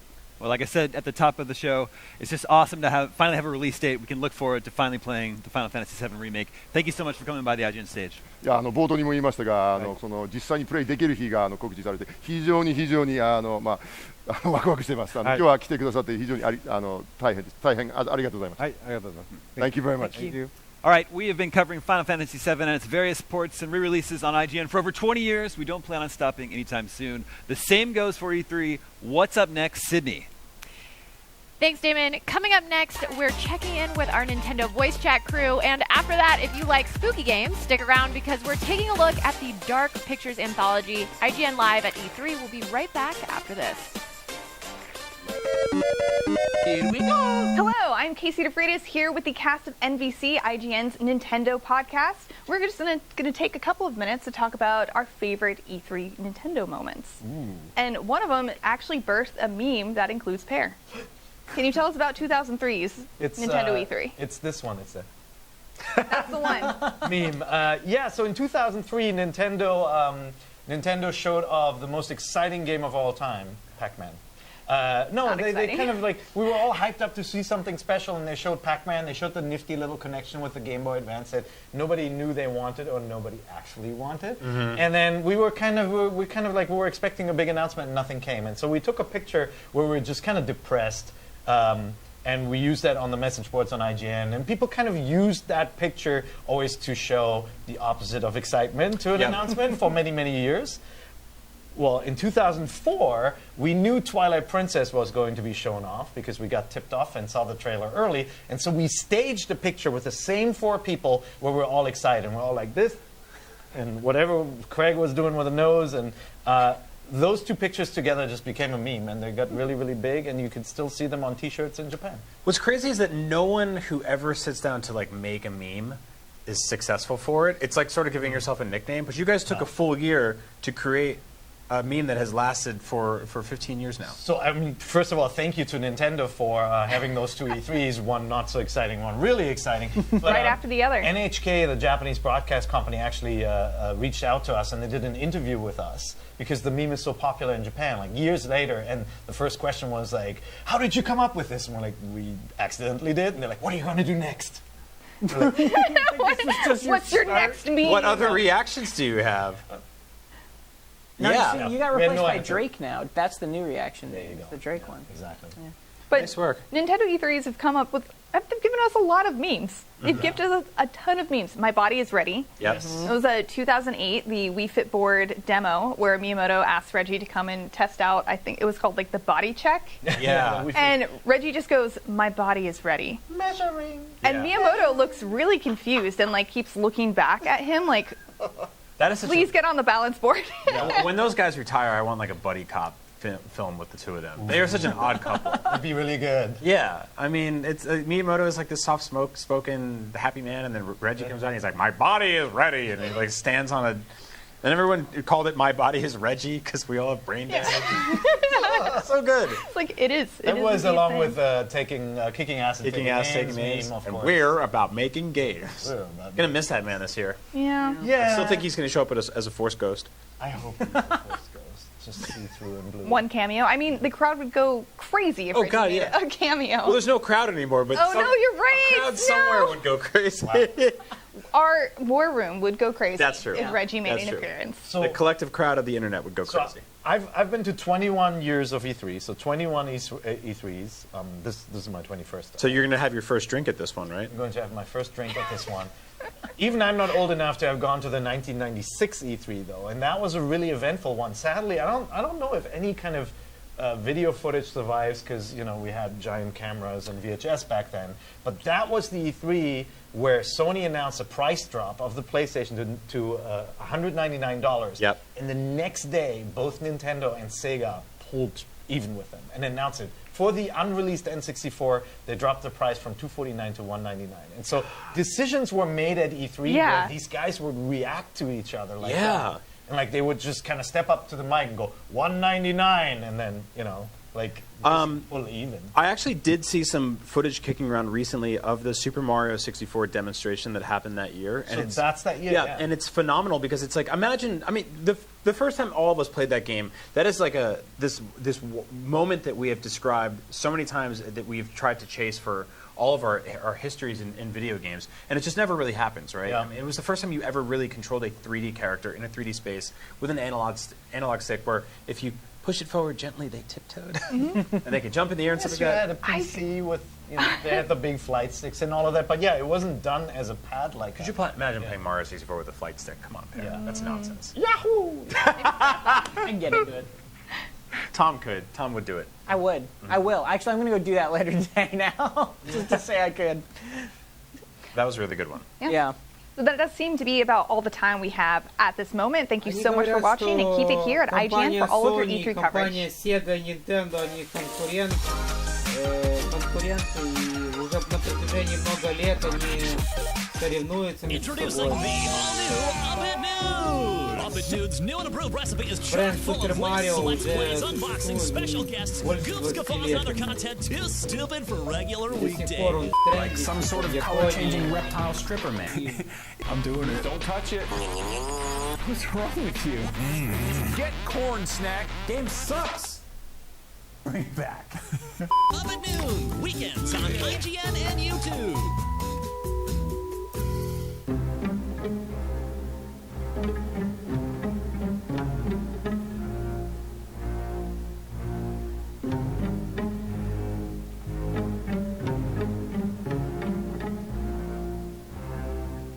What does IGN even mean, anyway? It means whatever you want it to mean.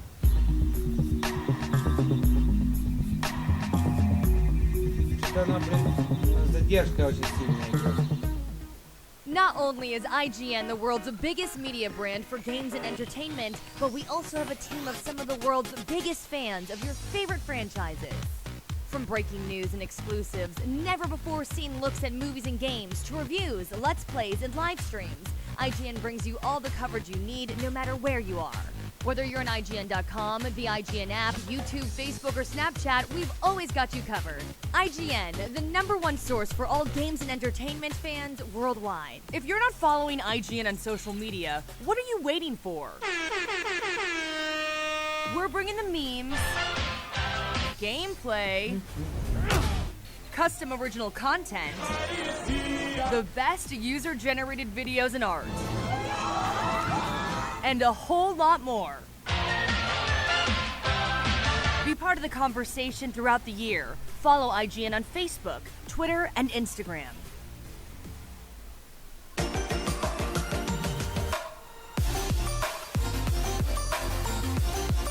Welcome back to IGN Live at E3. After Until Dawn and The Inpatient, the team at Supermassive has proven they know their way around horror.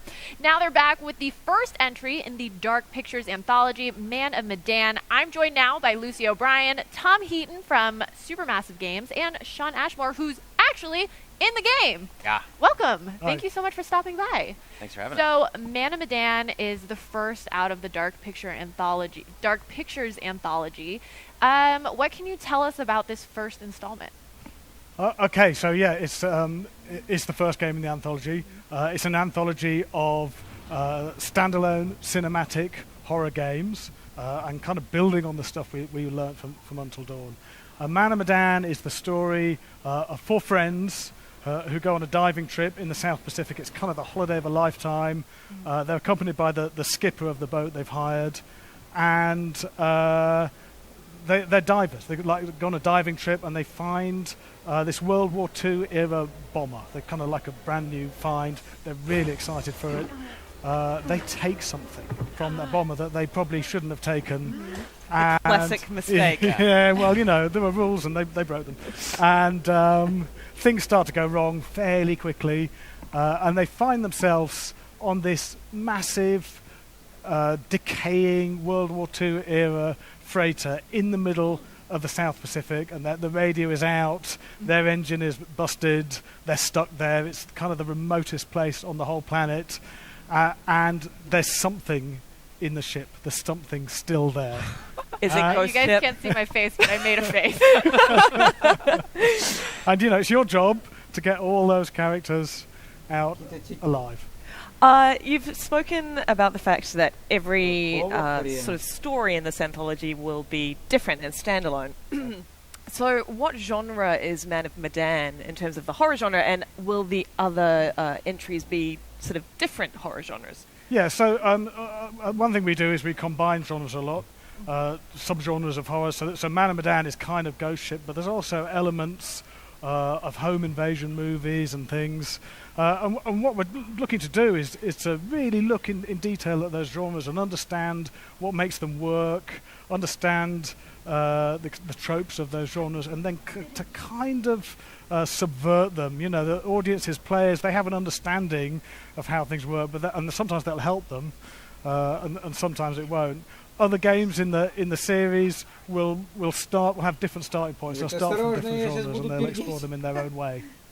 So what exactly makes it an anthology? Obviously, are they tied by something? Like, what is kind of the through line? I think there's a couple of things there. So one thing is we kind of, at Supermassive, we have a house style of how we do horror, things we've learned over the years.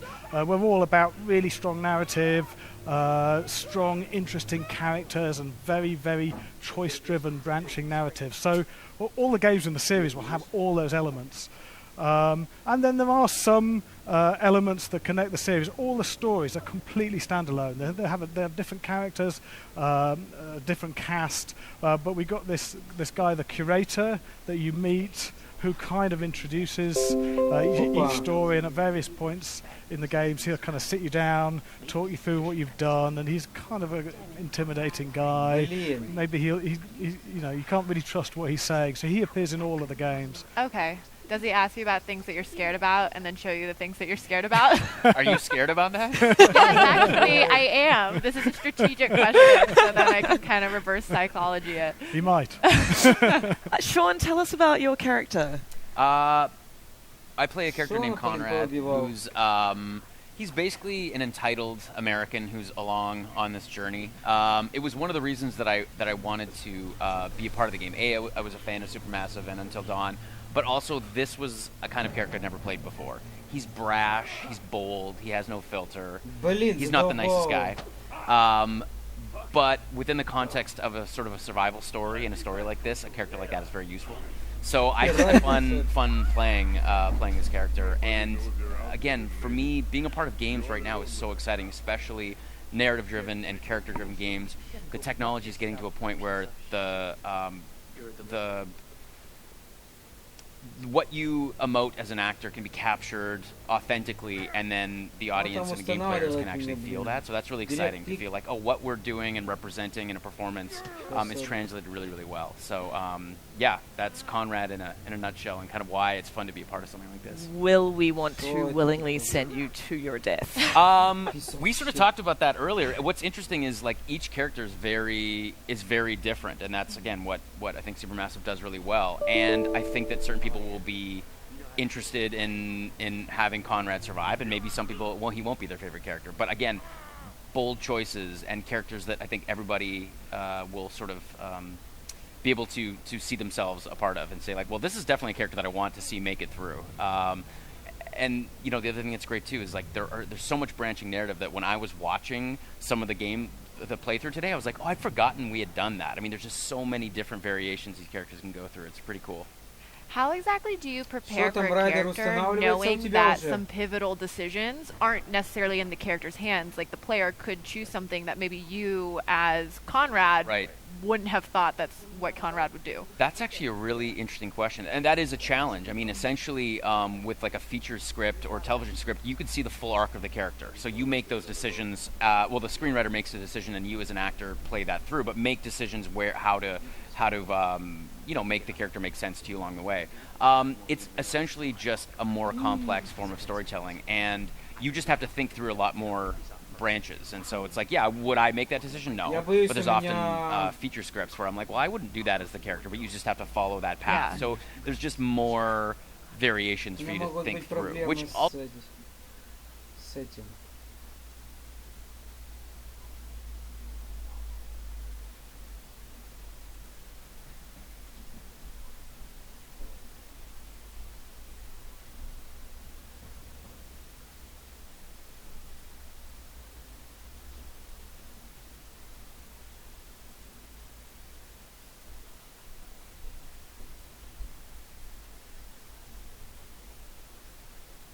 У меня же Skyrim у меня в Steam, и там только одно дополнение, Downguard.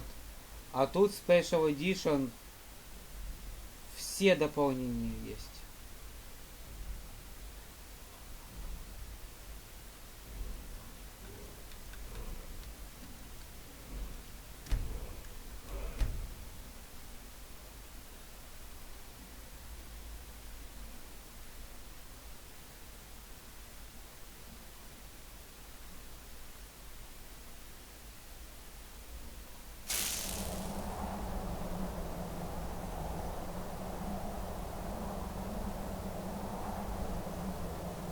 Skyrim.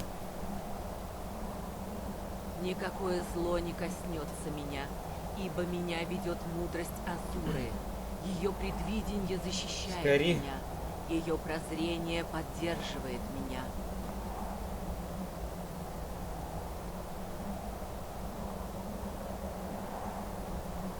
О, дракон.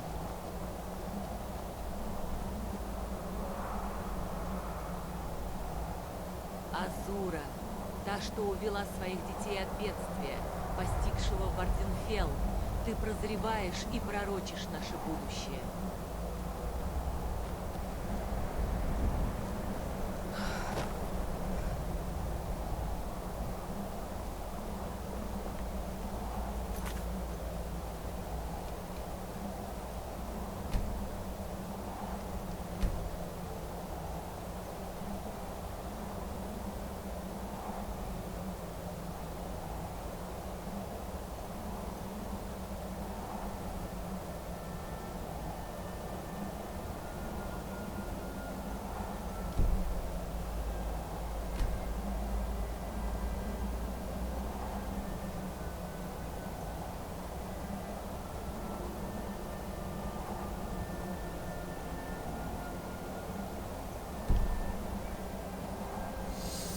Сейчас, секунду, а где тут разрешение?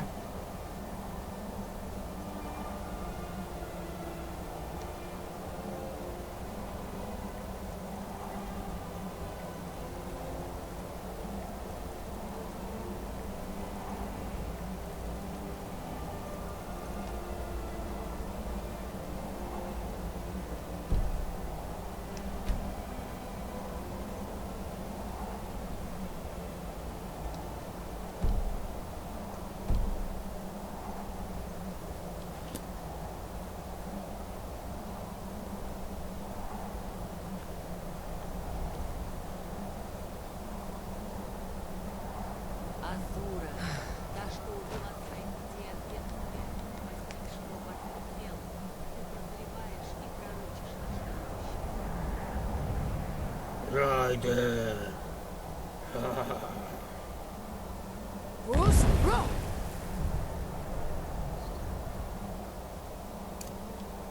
Смотри.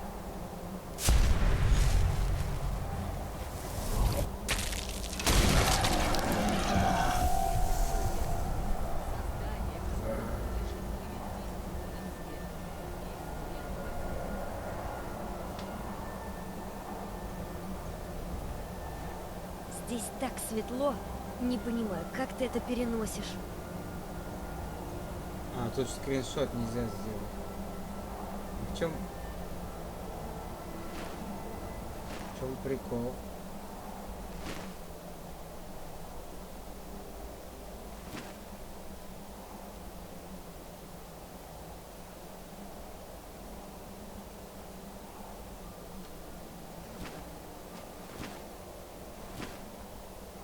Собака идет.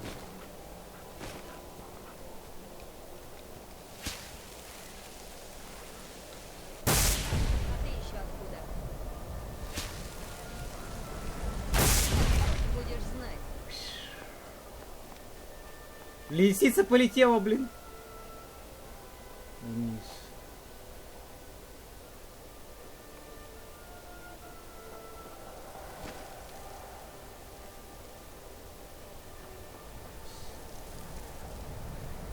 Кто?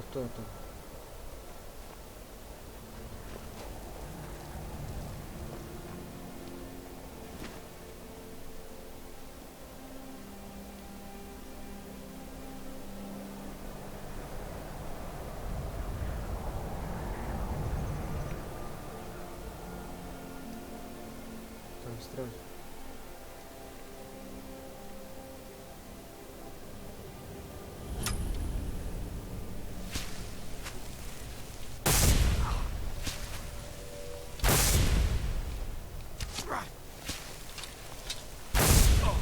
Ого!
Ну вот такая фигня.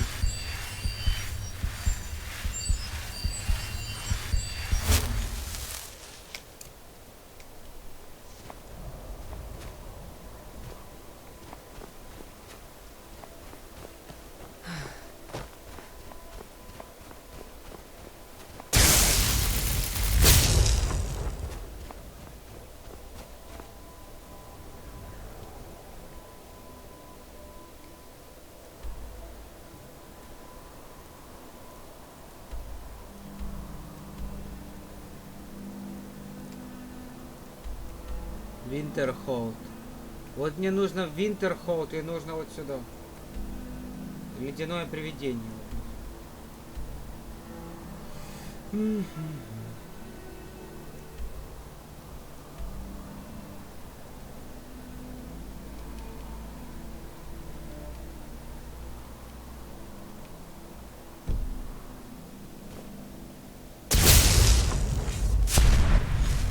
Не, блин.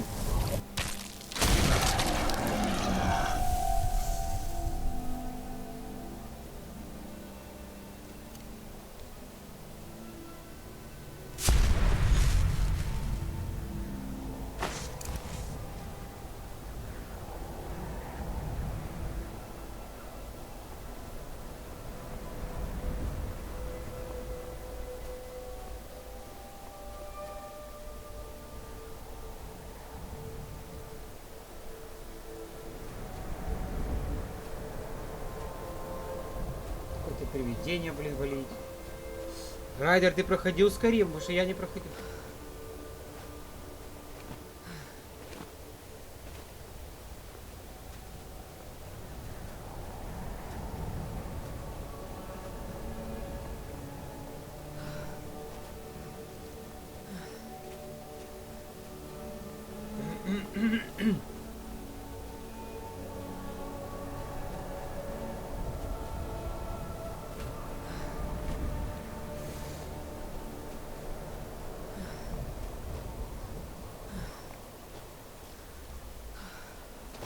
Что задание? Набуря? Набурят?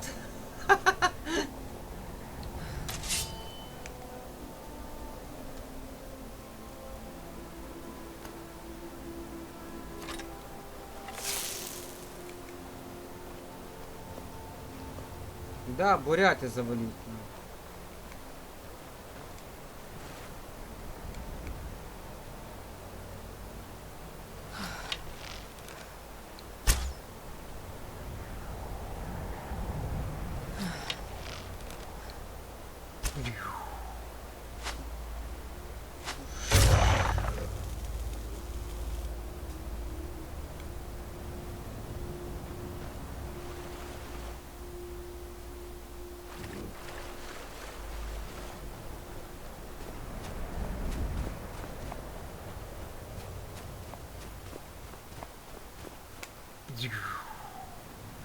АВП. Хедшот. Волка сделали.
Ну, там это маги эти.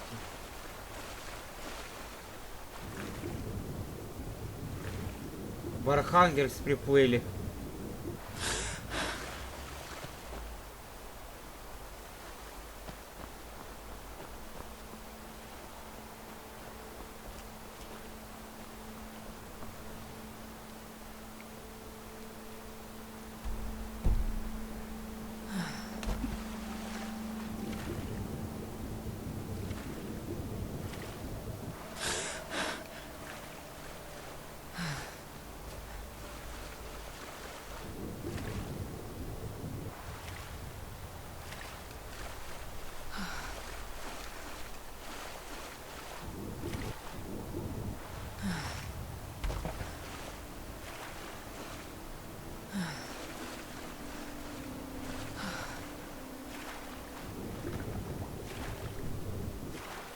Нет, это в Ледовитом океане айсберги.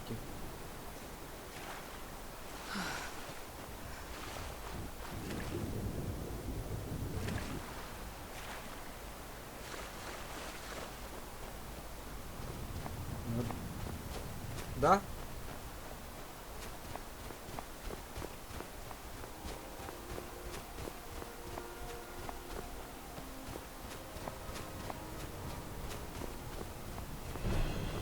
Вон привидение.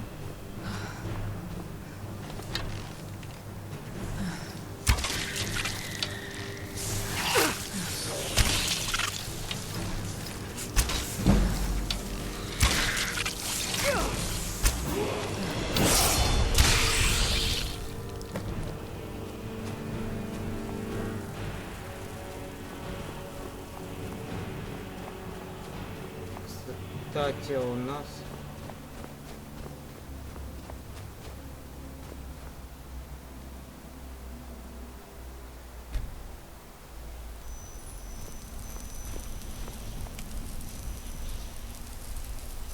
Строят для всех важных людей по вопросу глобального потепления.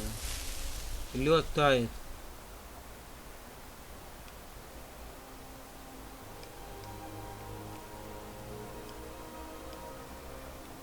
На бурят?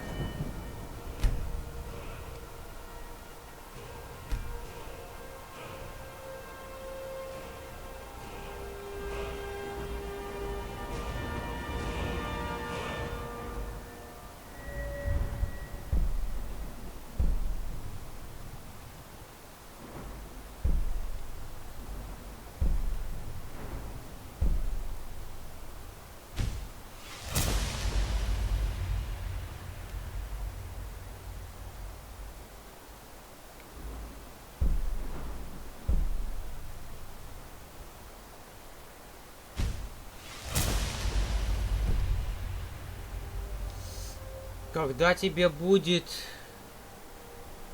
30-40, все растает. Но вот через 15 лет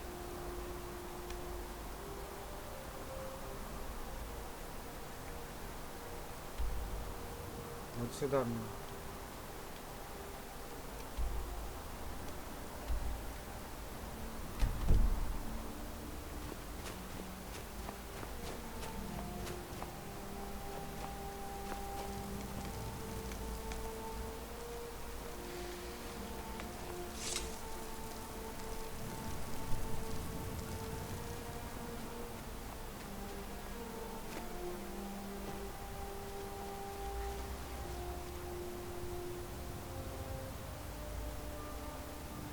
Вон Винтерхолд.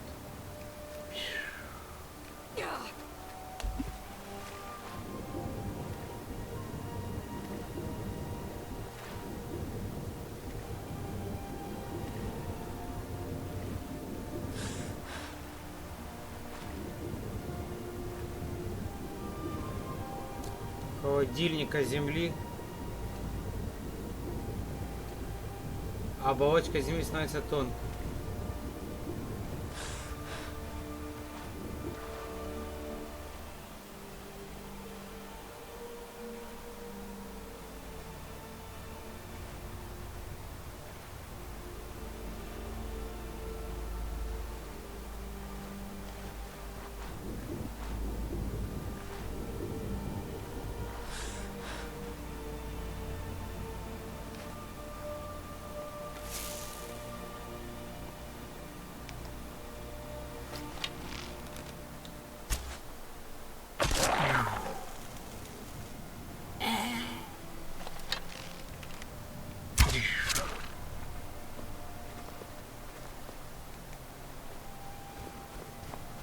Ну он там медведь.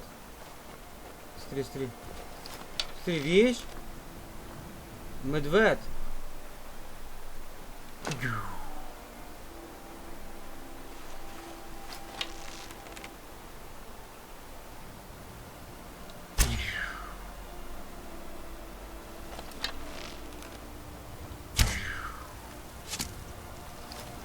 Что там?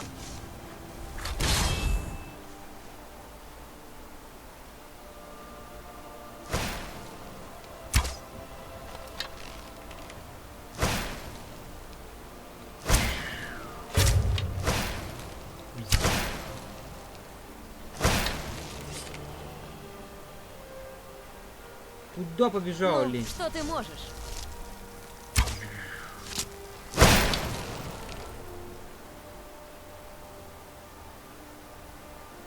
А ну вернись. Это сволочь.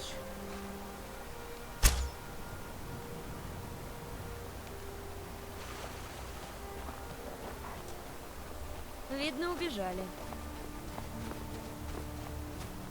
Говорили, какая лучшая игра десятилетия в таком жанре. Типа Skyrim и Ведьмак 3. Ведьмак 3 50%, а Skyrim 25%. Ну или там больше, 29%. Хорошо, что я доверяю своему.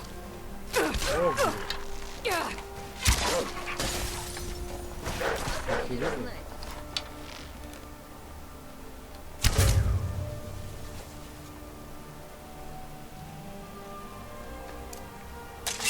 Ведьмак и Skyrim, да.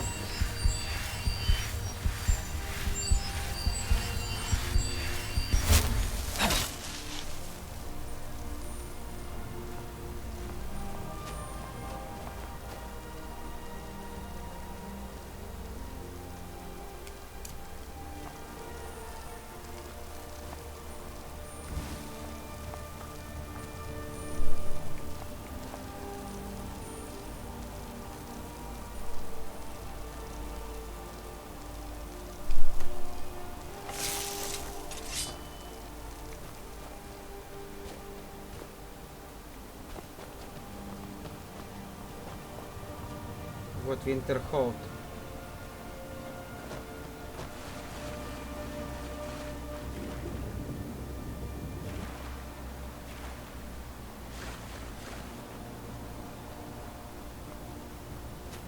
Это гильдия магов, походу.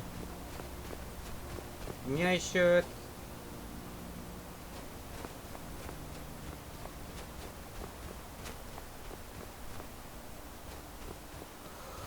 как-то попасть, блин.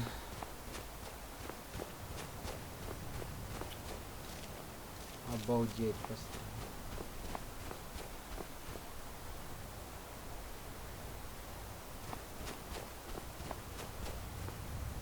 Бляха. Серьезно?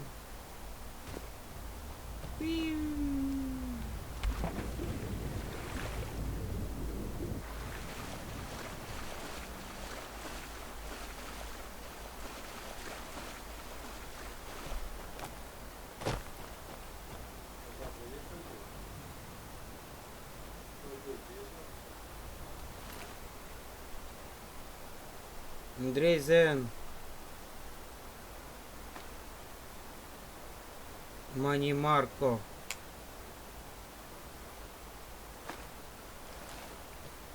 Зен, здоров.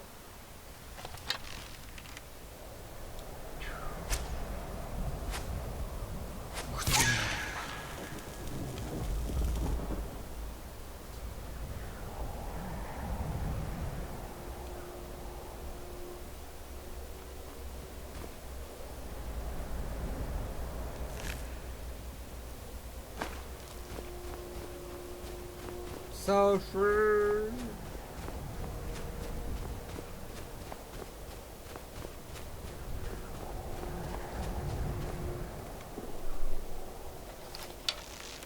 Гроза волков, блин.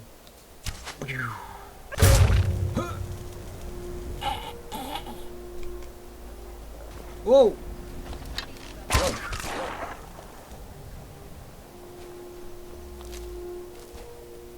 Волков.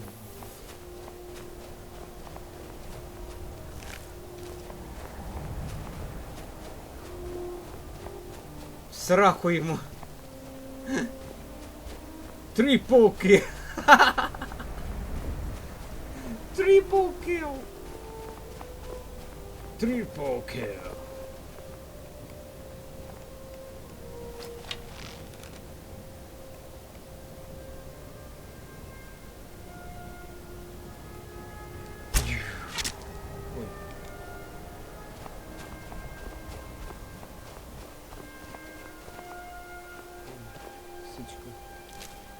Надо двигаться бы. Солнце не очень-то полезно для моей кожи. Ну, надеюсь, ты понимаешь. Лисичку порешили.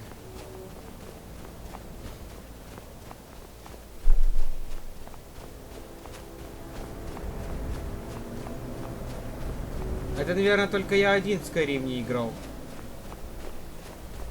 Отстающий от жизни. Вечно я.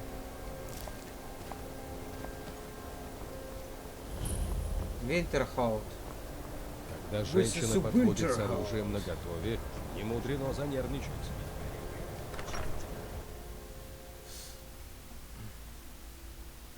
Прости, но ты не мог бы описать запах? Если не поставишь мне еще кружечку... Чудовище сначала вывернуло наизнанку, а потом разорвало. Что ты натворил? Это был небольшой просчет. Я уже исправил Если ты его, хочешь больше выпить или поесть, только скажи. Вот поэтому люди и не любят вашу коллегию, Нилосар. Я просто хочу спокойно выпить. Ну...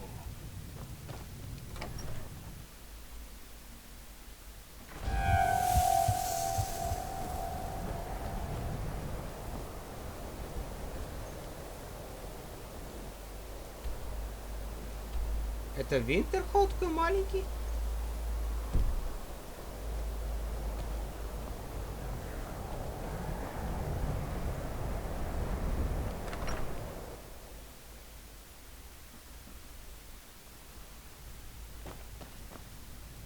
Да у тебя кожа.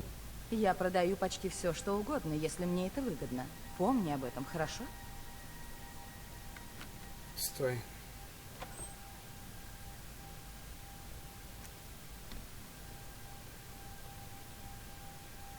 То у меня немножко задержка идет сейчас.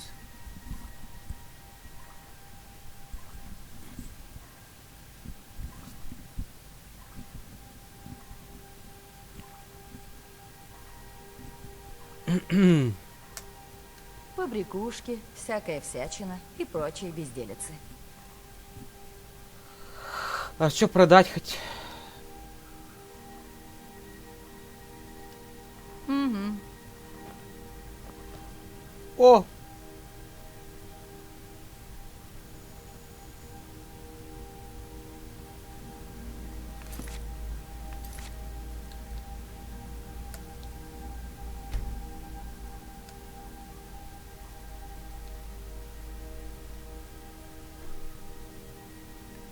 Ну, то что ж такое, блин, ты будешь делать, а?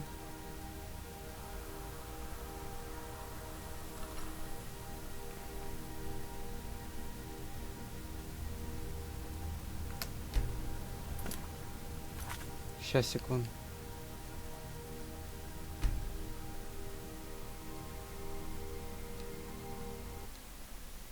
Я не знаю смысл того, что я качал этот Morrowind, ой, Skyrim. Если у меня есть Skyrim, если у меня Skyrim установленный в Steam. Вот я не понимаю, зачем я устанавливал этот древние свитки.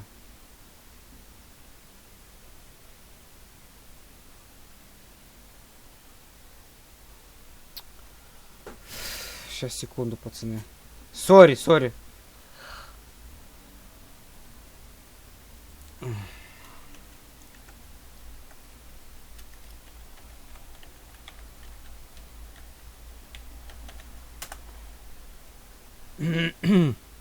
Зен, Райдер, что там качается?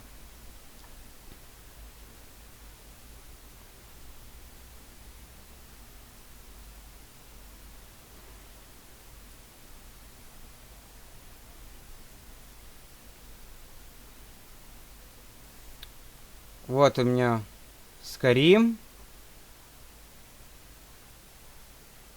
У меня есть Skyrim в Steam. А получается я...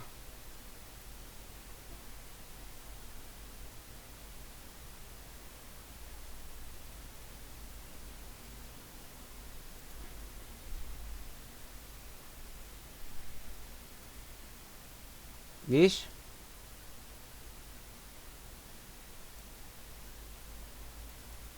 В чем прикол, я не понимаю. В чем прикол этого? Вообще понять не могу.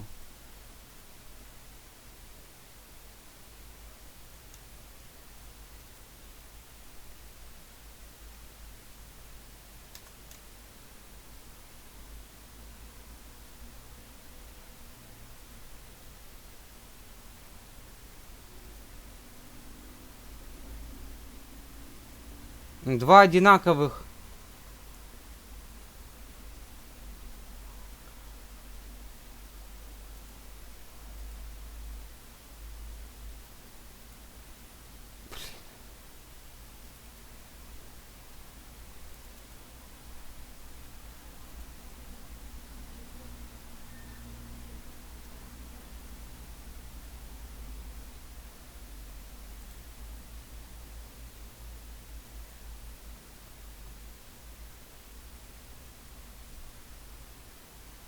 Блин, а. Ой, пацаны, сорян, блин, ну.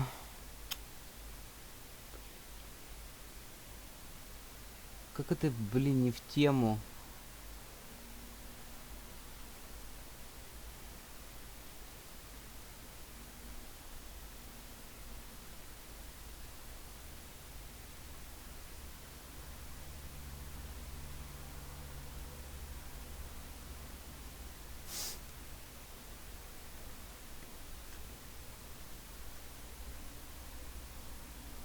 Ты Skyrim гребаный, блин.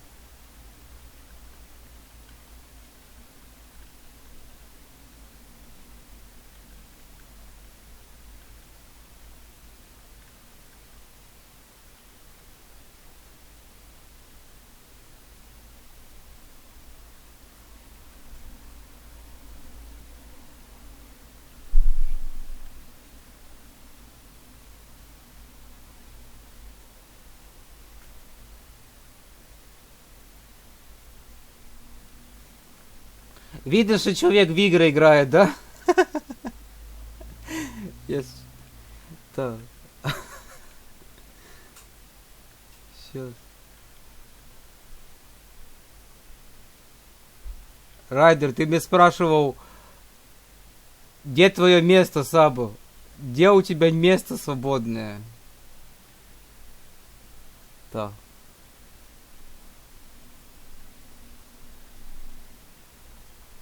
Мне проблемы нет никакой. Я ищу этой. Skyrim.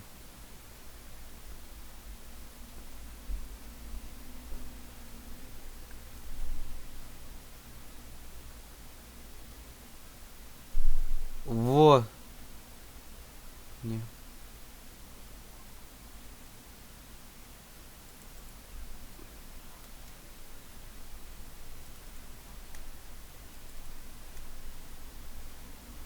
Блин.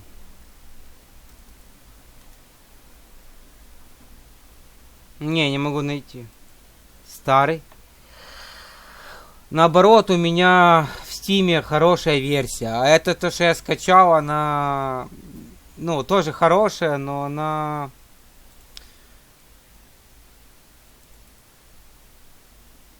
Но невозможно сделать там ни скриншот, ничего.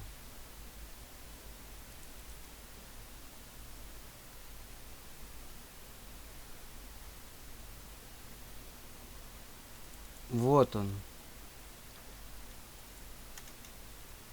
Блин, зря качал, блин. Ну, нормально херня. Нахер я его качал.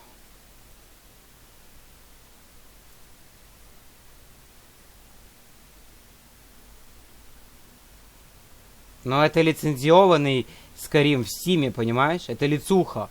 А то пиратка была скачанная.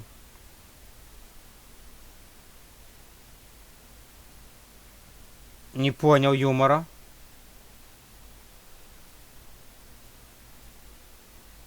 Оу, воу, воу.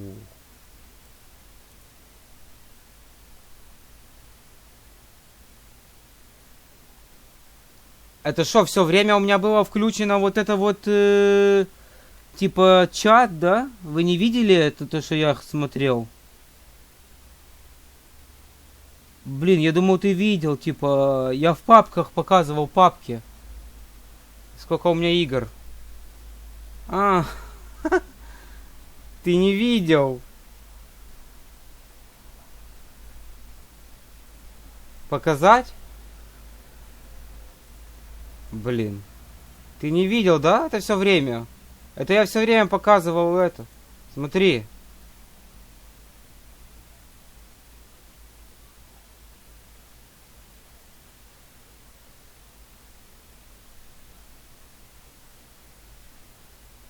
Не знаю, ли тебе или там видно.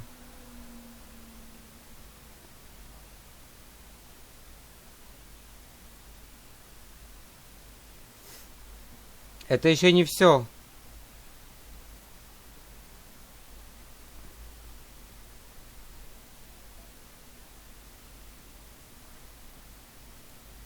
Я думаю... А, ну опять переключила, блин. Сейчас. Ультра.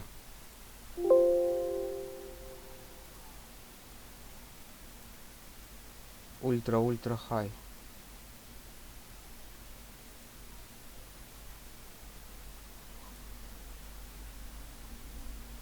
На ультра хай давай. А, ты не видел, это все игры. Оу, стрим! Вот.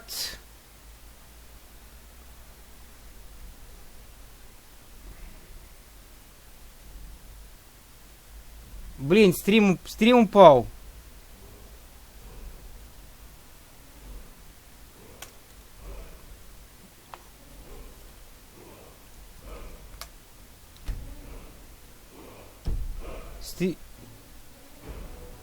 Стрим идет или нет?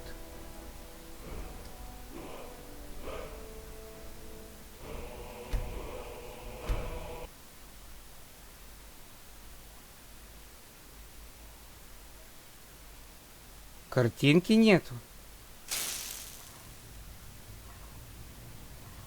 Видишь, сейф тот же самый. Какая-то лицуха. Эй. Алло. Бля, у меня этот заглючил. Молодец. У меня заглючил Steam. Из-за пиратского этого.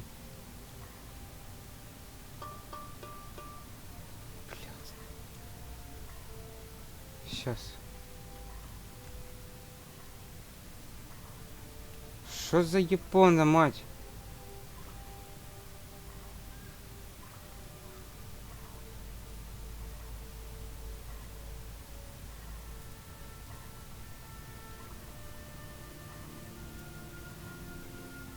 Блин, что это, блин?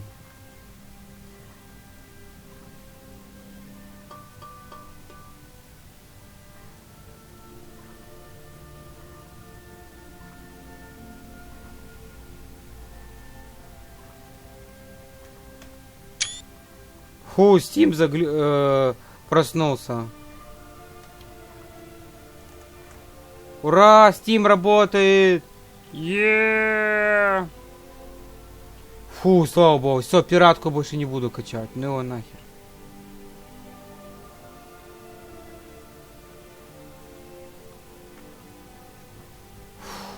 Все, работает. Работает? Блин, какая-то задержка гребаная идет. Да что ж ты будешь делать, ну?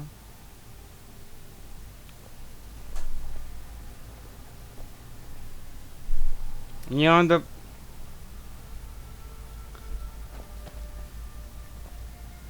Я продаю почти все, что угодно, если мне это выгодно. Помни об этом. Молодец, что продаешь.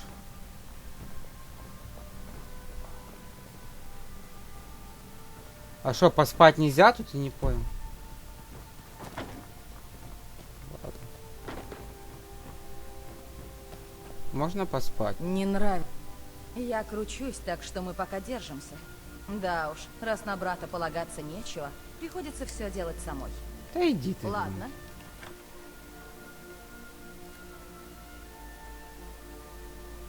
Райдер. Шо там качается?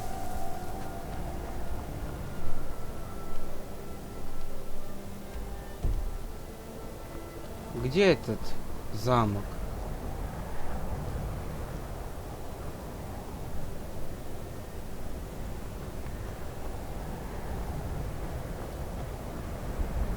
Где замок, блин? Во имя богов. Что такое? Дракон! Где? Все прячьте слуга, сейчас же. Дракон, блин. Дракон, блядь.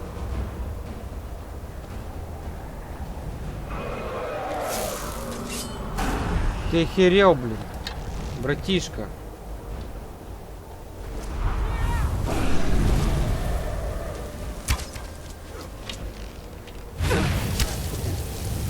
Не тусуйся, братишка. Фус!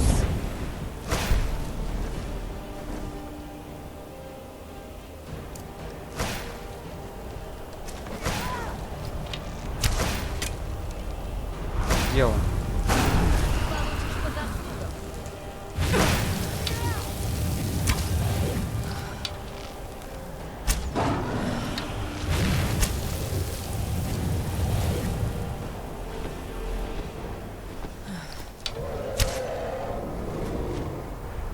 Такого крика типа нету.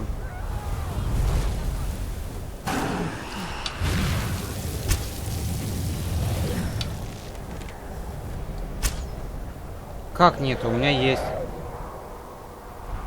Ля, как я тогда на него вылез? Как на него вылез?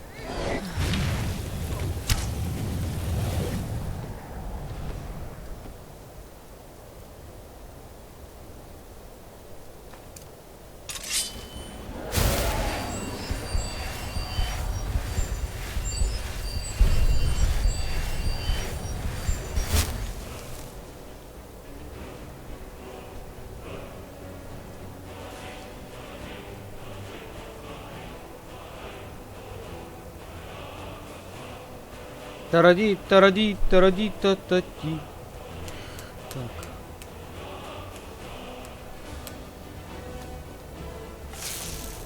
Где он?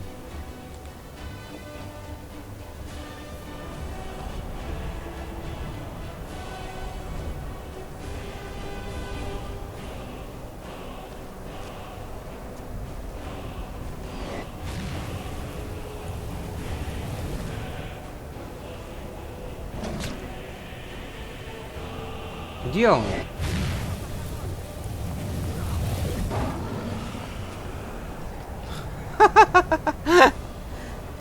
Когда женщина подходит с оружием наготове, не мудрено занервничать.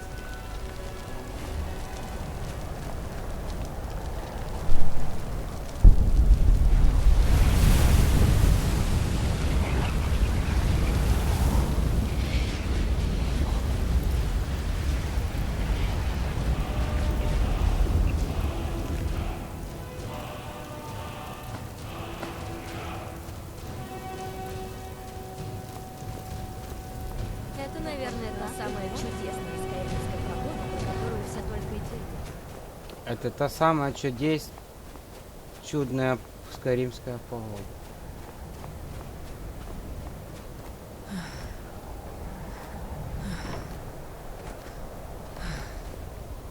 Народ. Это было давно. Переходи мост на свой страх и риск. Путь опасен, а врата не откроются. Тебе не войти. О, прошу прощения.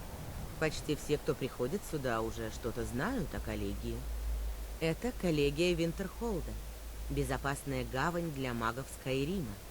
Сокровищница мудрости и тайных знаний.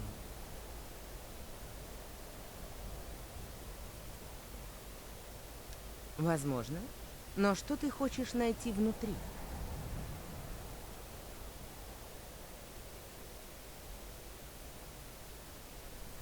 самом деле, многие из нас годами изучают собранные здесь знания о свитках. Но то, что ты ищешь, не дается легко и может даже погубить человека со слабой волей. Думаю, в коллегии есть то, что ты ищешь. Вопрос в том, что ты можешь предложить коллегии. Внутрь не пускают, кого попало. Претендент должен продемонстрировать определенный уровень владения магией. Небольшой экзамен, с твоего позволения. Начинается. Dragonborn.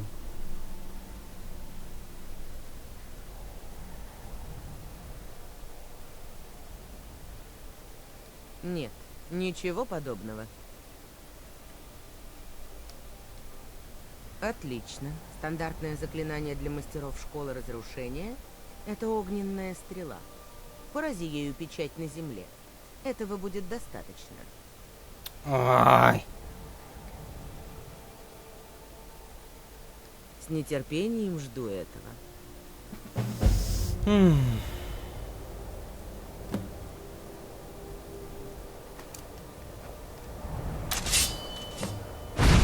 знаний ждет тебя в ее стране. Пусть слава Винтерхолда осталась в прошлом, но коллегия живет. А почему именно звезды? Подожди, ты не имеешь ли в виду...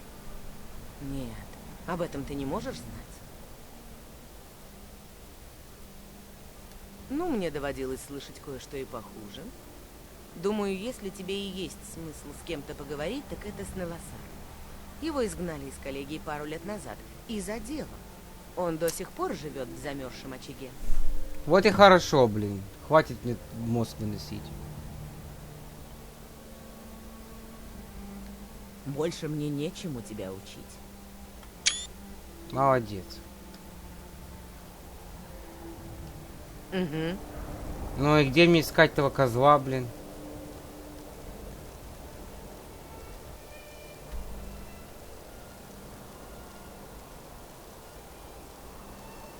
Но тут это мне надо вернуться в город Гаумару.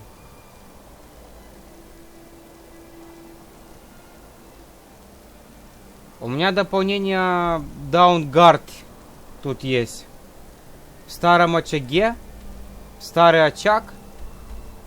А где это? Блин, комарку здоровый прилетел, нахер.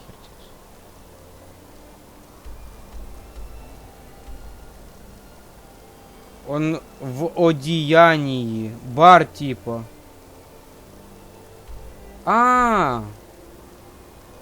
Он тут рядом в старом очаге.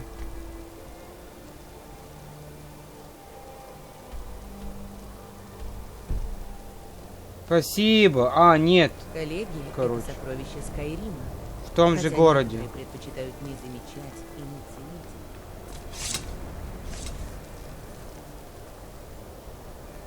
Говорят, Ульфрик Буревестник убил Верховного Короля своим голосом. Тот помер от его крика. Эх, глотнуть бы сейчас доброго меду. Сразу стало бы теплее. Диксион говорил что-то насчет этого свитка. Он, кажется, как-то связан с драконами. Может быть, спросить в коллегии Винтерхолда? Они вроде бы должны в этом разбираться. Ни хера они не разбираются. Неуважение к закону, неуважение ко мне. А вообще говоря, может, это я Давакин? Я этого еще не знаю. Ни хера ты не Давакин. Давакин он, блин. Замерзший очаг.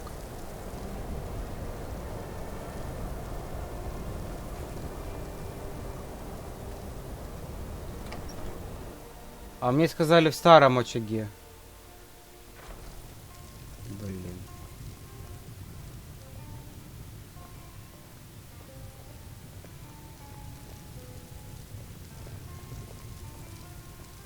Замерз.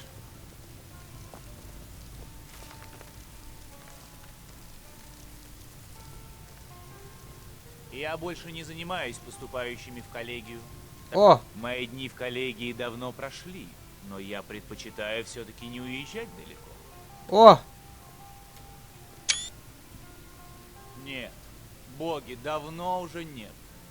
Я уехал из Винтерхолда на несколько лет, а когда вернулся, то поселился в таверне.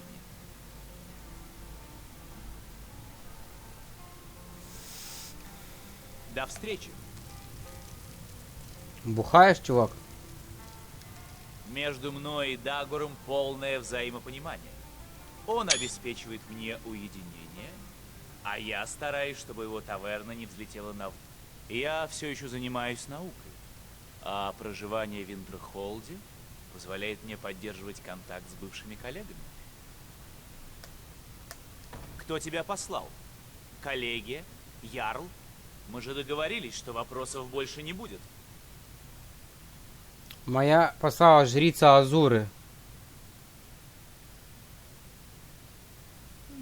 Я тебе заплачу. Ты служишь Даэдра? Ну-ну, смешно. Что дальше расскажешь? Историю про аргонианскую деву и похотливого барона? Ладно, давай бабло тебя. Пару монеток за мою душу? Ты хоть понимаешь, насколько это смешно? Что тебе известно о камнях душ? Да, только камень всегда поглощается. Они хрупкие. Все, кроме одного. Звезда Азуры. Доидрический артефакт, способный пропустить сквозь себя сколь угодно много душ. Некоторые из нас захотели понять, как такое возможно. Я тогда работал под началом Мейлина Варена. Если бы только мы знали в ту пору, что он на самом деле... Прайм-тайм начался на Варфрейме. Киана получил бесплатное коллекционное издание Киберпанк. Я думал, он в глаз получил, блин. Бесплатно. Я думаю, что это специально сделано. Это свои, это подставные. Это подставной чувак. Там, ты думаешь, что там все продумано? Мейлин хотел изменить звезду. Он умирал от недуга. Он думал, что сможет поместить свою душу вовнутрь, стать бессмертным. Это свело его с ума. Ученики начали умирать. В конце концов, коллегия исключила его из своих рядов. Он забрал нескольких верных последователей и скрылся с ними в глубинах Иллиналки. Послушай, мне нет дела до того, кто поручил тебе найти звезду. Но не возвращай ее Азуре. Даэдра — это зло. Это они свели Мейлина с ума. Да ты шо? Печалька.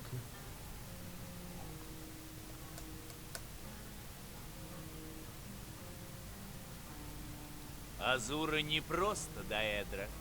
Она повелевает целым царством в Обливионе. Чем больше Мейлин трудился над звездой, тем сильнее Азура на него влияла. Все началось незаметно. Мейлин стал видеть то, чего никто больше не видел. Потом принялся кричать на учеников за какие-то слова, которых те не говорили. Как-то раз я зашел к нему и увидел, что Мейлин убил ученицу и в приливе кошмарного вдохновения использовал ее душу для своей работы. Хера себе.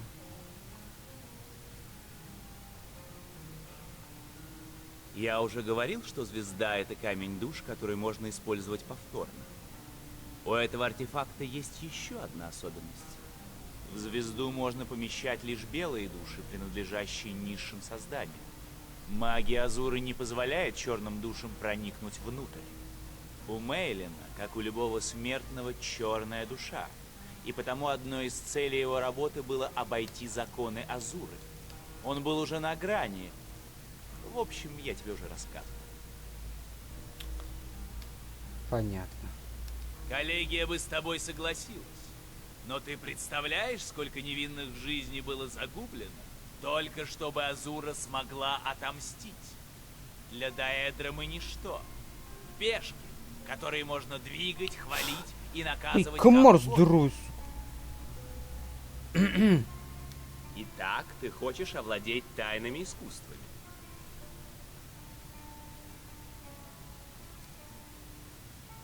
Огненный шторм.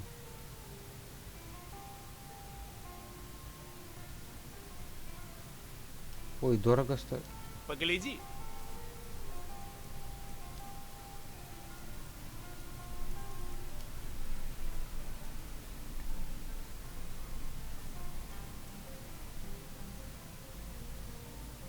Книги.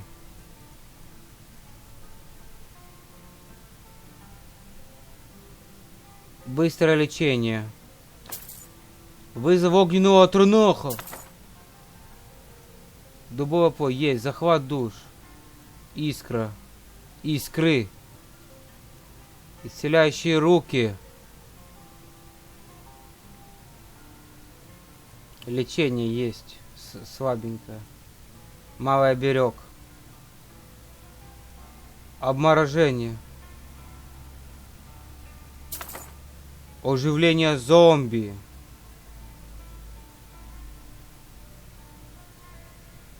Оживление трупа. Отпугивающие матчи нежити. Пламя есть. Призванная секира. Призванный меч. Свет свечи.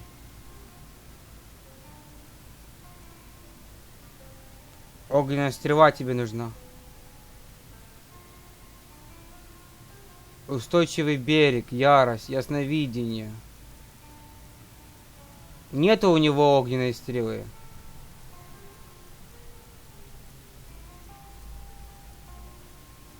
Пламя есть только.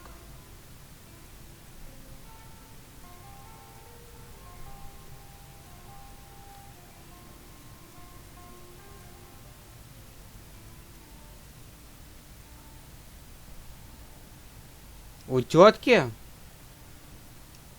Угу. У какой тетки?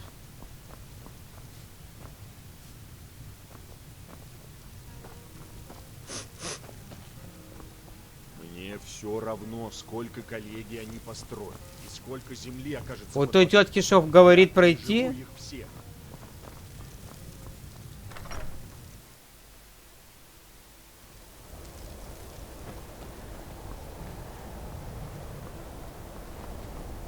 Что-то не так?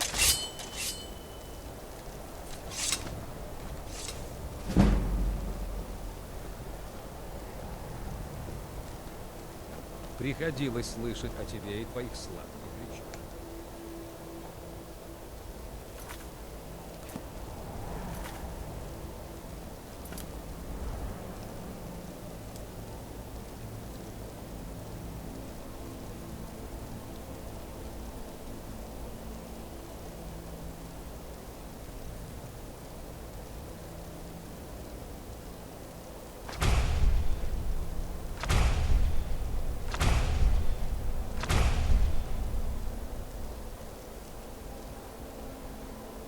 Пусть слава Винтерхолда осталась в прошлом, коллеги — это сокровище Скайрима.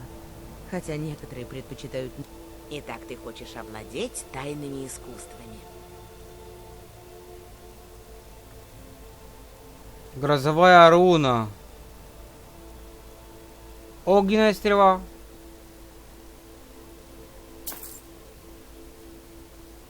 Руна наказана при приближении, она взрывается.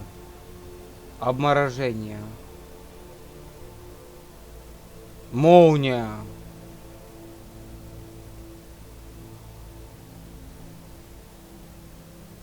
Ледяной шип. Ледяной шип. Грозовая руна. Искра есть. Ледяной шип. Молния.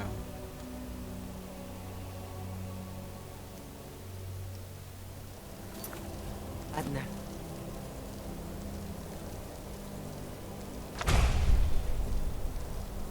Я не...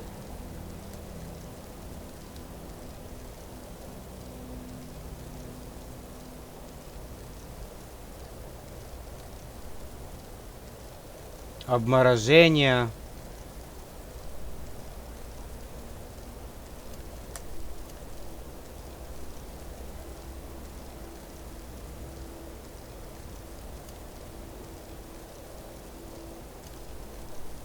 Перезванная секира.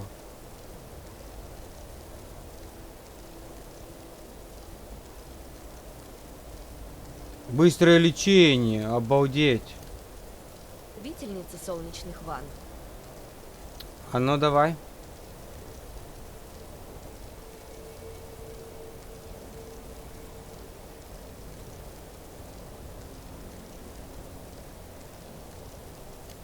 Но даже они лучше, чем это. Как бы там ни было, коллегия выставит. Много знаний, отличная работа. Я думаю, наша коллегия будет гордиться таким пополнением. Добро пожаловать, ученик. Я проведу тебя по мосту. Ученик. Когда войдешь внутрь, поговори с Мирабеллой Эрвин. Спасибо, Она Райдер. имеет титул мастера-волшебника. Пожалуйста, иди за мной.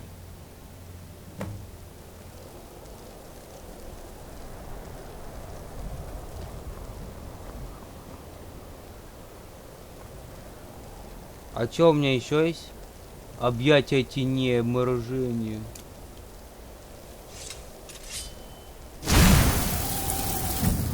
Обалдеть, круть. Я забыл, что у них можно покупать. Искры, лечение, обморожение, объятия теней. Что объятия теней?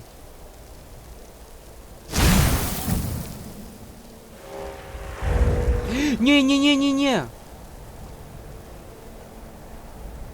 Стой. А, я невидимый стал.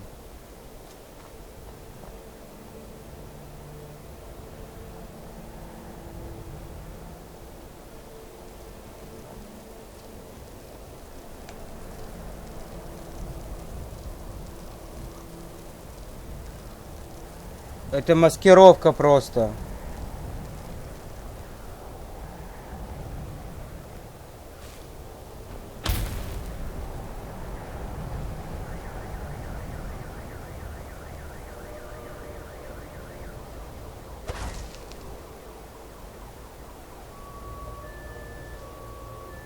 Школа иллюзий.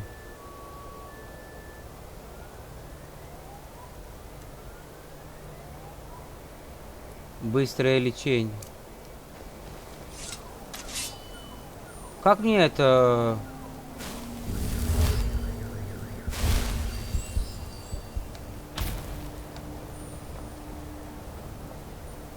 Быстрое лечение.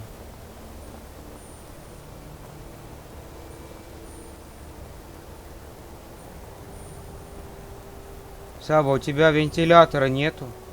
Нет у меня вентилятора, у меня уже жарко, так капец, у меня окно открыто.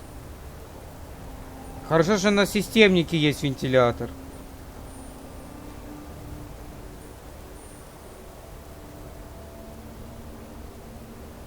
Вызов дюрневира, ну вызови его.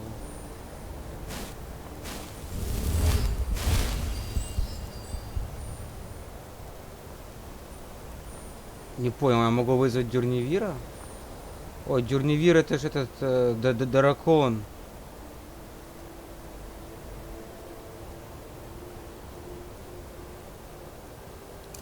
Огненного атронаха. Не хватает. Не хватает тоже. Только питомца могу. Это дракон. Да, я этот квест прошел.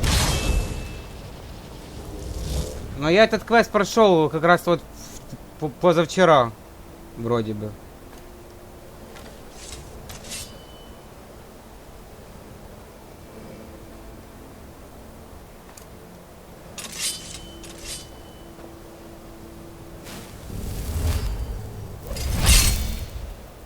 Так ты, слушай, блин, шаришь в Скайриме? Ты играл долго в него?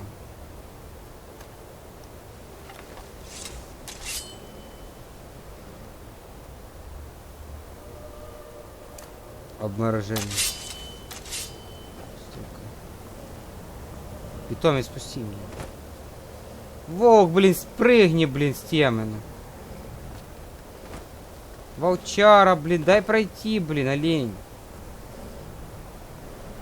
Играл, но сюжет всегда до конца. И перепроходил. Ну ты зверь. Да ж пусти, блин.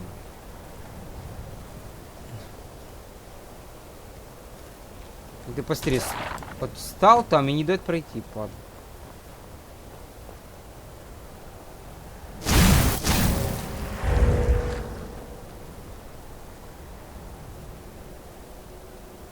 Магия тут красиво сделана.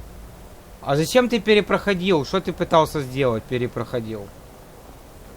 Ну, мне интересно сюжет пройти и квесты делать. Тут квесты крутые, интересные. Так же самое, как в TES Online. Я, кстати, установил The Elder Scrolls Online. Буду тоже играть в него. И Skyrim тоже хочу проходить. В ближайшее время у меня есть такой план. И древние свитки онлайн. Я мелкий был, мне делать нечего было. Но я тебе скажу, что ты перерос. Ты перерос. Это заклинания, которые блокируют магию. Добро пожаловать в коллегию. Опять ученики. Удивительно, в последнее время столько новеньких приходит. Итак, сначала тебе нужна одежда. Носить не обязательно, но может она тебе понравится больше, чем то, что на тебе надето. Я тебе быстро покажу, что у нас есть и где находится, а потом пойдешь на первый урок. Ну что, начнем? На первый урок? Я квесты коллегии помню наизусть. Чудесно. Следуй за мной и не отставай. Зайдем в дом или существует в Скайриме на куда-нибудь, лишь бы подальше от этого. Ее зал стихий очень знаменит. Это главное помещение для лекций, практических занятий и общих собраний. Арканиум находится над залом, а еще выше апартаменты Архимага. Формально он заведует. Смотри, Сирана читает, блин. Очень занятой человек. Нет. Так что ежедневными делами занимаюсь я. А теперь прошу, я покажу тебе общежитие. К сожалению, нам приходится придерживаться строгих процедур допуска из-за некоторых проблем с местными нордами. Мы не ждем настоящего нападения, но быть готовыми к нему никогда не помешает. В смысле, кроме вампиров? Так вампиры самые крутые. Вот у меня вампиры. Даунгард. А есть еще Драгонборн. Она зачитывает рэпчик. А есть еще Драгонборд и еще что-то. У меня уже 2 свитка древних есть. Так, где это? Где? Очень прошу тебя не повышать голос в помещениях, поскольку другие, возможно, в это время работают над исследованиями или сложными экспериментами.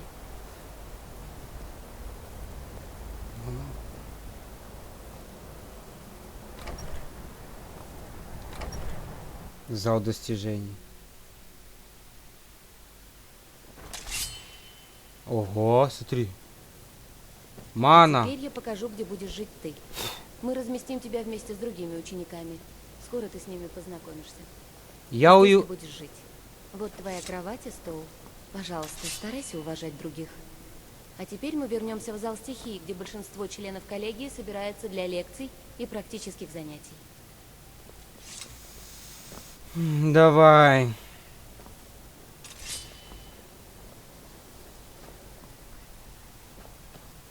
Мне надо вернуться еще в один город.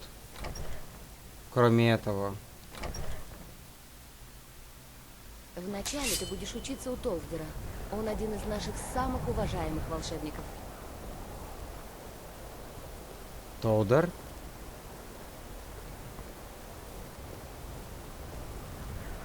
Волшебник Толдер.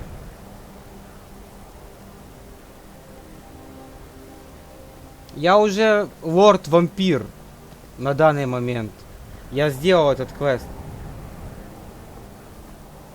Квест вампира. Я нашел мамку эту, освободил дракона, и теперь я могу призывать дракона. Толдер, по-моему, уже произносит речь перед новичками.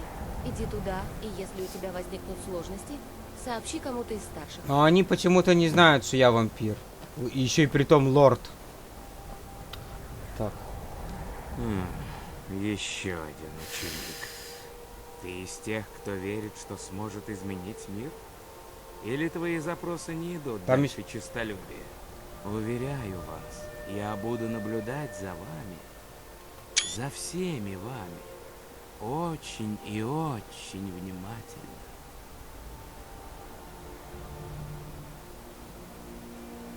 Талмори. Я советник Архимага. Талмор желает наладить сотрудничество с вашей коллегией. Я всегда готов помочь Круто. Архимагу, если ему требуется совет. А Вервульфа можно без дополнения делать квест? Райдер. Вервульфа не надо иметь дополнение, чтобы сделать. Даунгард. Даунгард это про вампира. А Вервульфа? Фу, блин, реально такая жара, блин. Так, Архимаг часто обращается к тебе здесь. Я всегда готов помочь Архимагу, если ему требуется совет. Угу.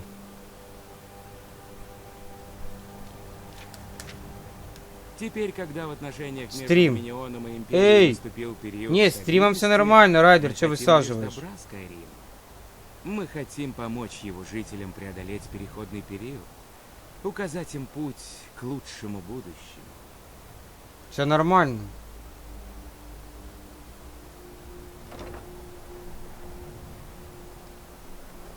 Куда идти? Коллегия Винтерхолда. А мне надо вернуться вот сюда. Королевский дворец.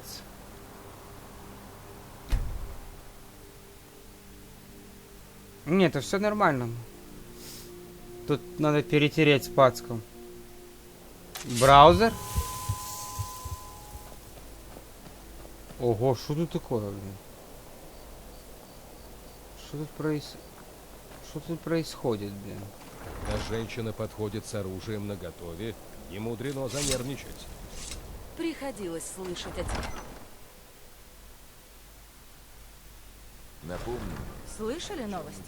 На горе Антар, к северо-западу отсюда, объявился дракон. Даже не знает, Братья Бури одерживают победу за победой. Что бы тебе ни говорили о моих возможностях, в основном это правда. Они требуют Ради Ульфрика что угодно. А остальным только думай, где и как применять мою науку. Идет война против империи.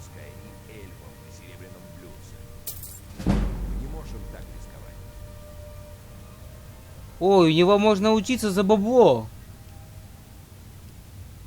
Физическая сила и оружие — это, конечно, хорошо, но настоящая мощь заключена в магии. Да, настоящая мощь заключена в магии. Лорд Ульфрик все равно прислушивается к моим советам. Правда. Но это... А если это просто выдумки? Корона существует. Смотри. И она станет символом нашей правды. Подумай об этом. Зубчатая корона. Она трубит о временах, когда не было ни ярлов, ни собраний. О временах, когда король был королем, потому что его враги бежали в страхе. Сирана пошла села там. Такой король сейчас нужен Скайриму. И ты будешь таким королем, Ульфрик. Ты не можешь иначе. Империя против бурят? Нашел ее. Когда я тебя подводил? Ладно, я пошлю с тобой этого бескровника. Не хочешь поползать по затхлой пещере, чтобы раскопать зубчатую корону Галмара? Она там. Увидишь. Ходишь и дышишь. Я проспорил Ульфрику бутылку. Не думал, что мы тебя еще увидим. Я тебя недооценил. Ты определенно подходишь братьям Бури. Пора это узаконить. Ты хочешь дать клятву?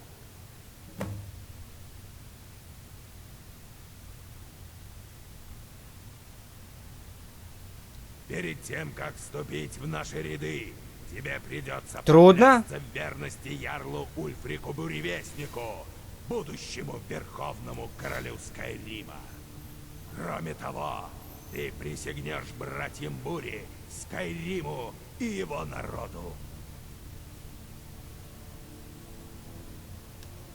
Вот и молодец. Трудно? Дав эту клятву, ты станешь одной из нас, народной героиней, истинной дочерью Скайрима, сестрой Бури. Повторяй за мной. Клянусь честью и кровью служить Ульфрику Буревестнику. Но если не идти на пролом, то можно выжить, да? Окей. Я клянусь торжественной честью кровью служить Ульфрику Буревестнику.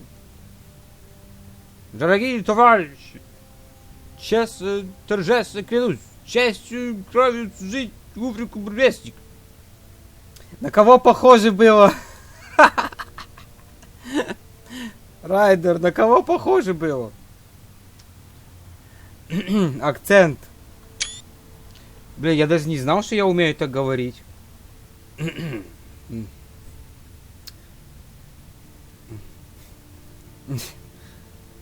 Ярлу Винхельма и истинному верховному королю Скайрима.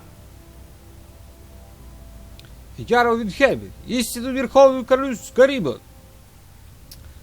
Да будет Талос мне свидетелем. Да свяжет меня эта клятва до смерти и после нее.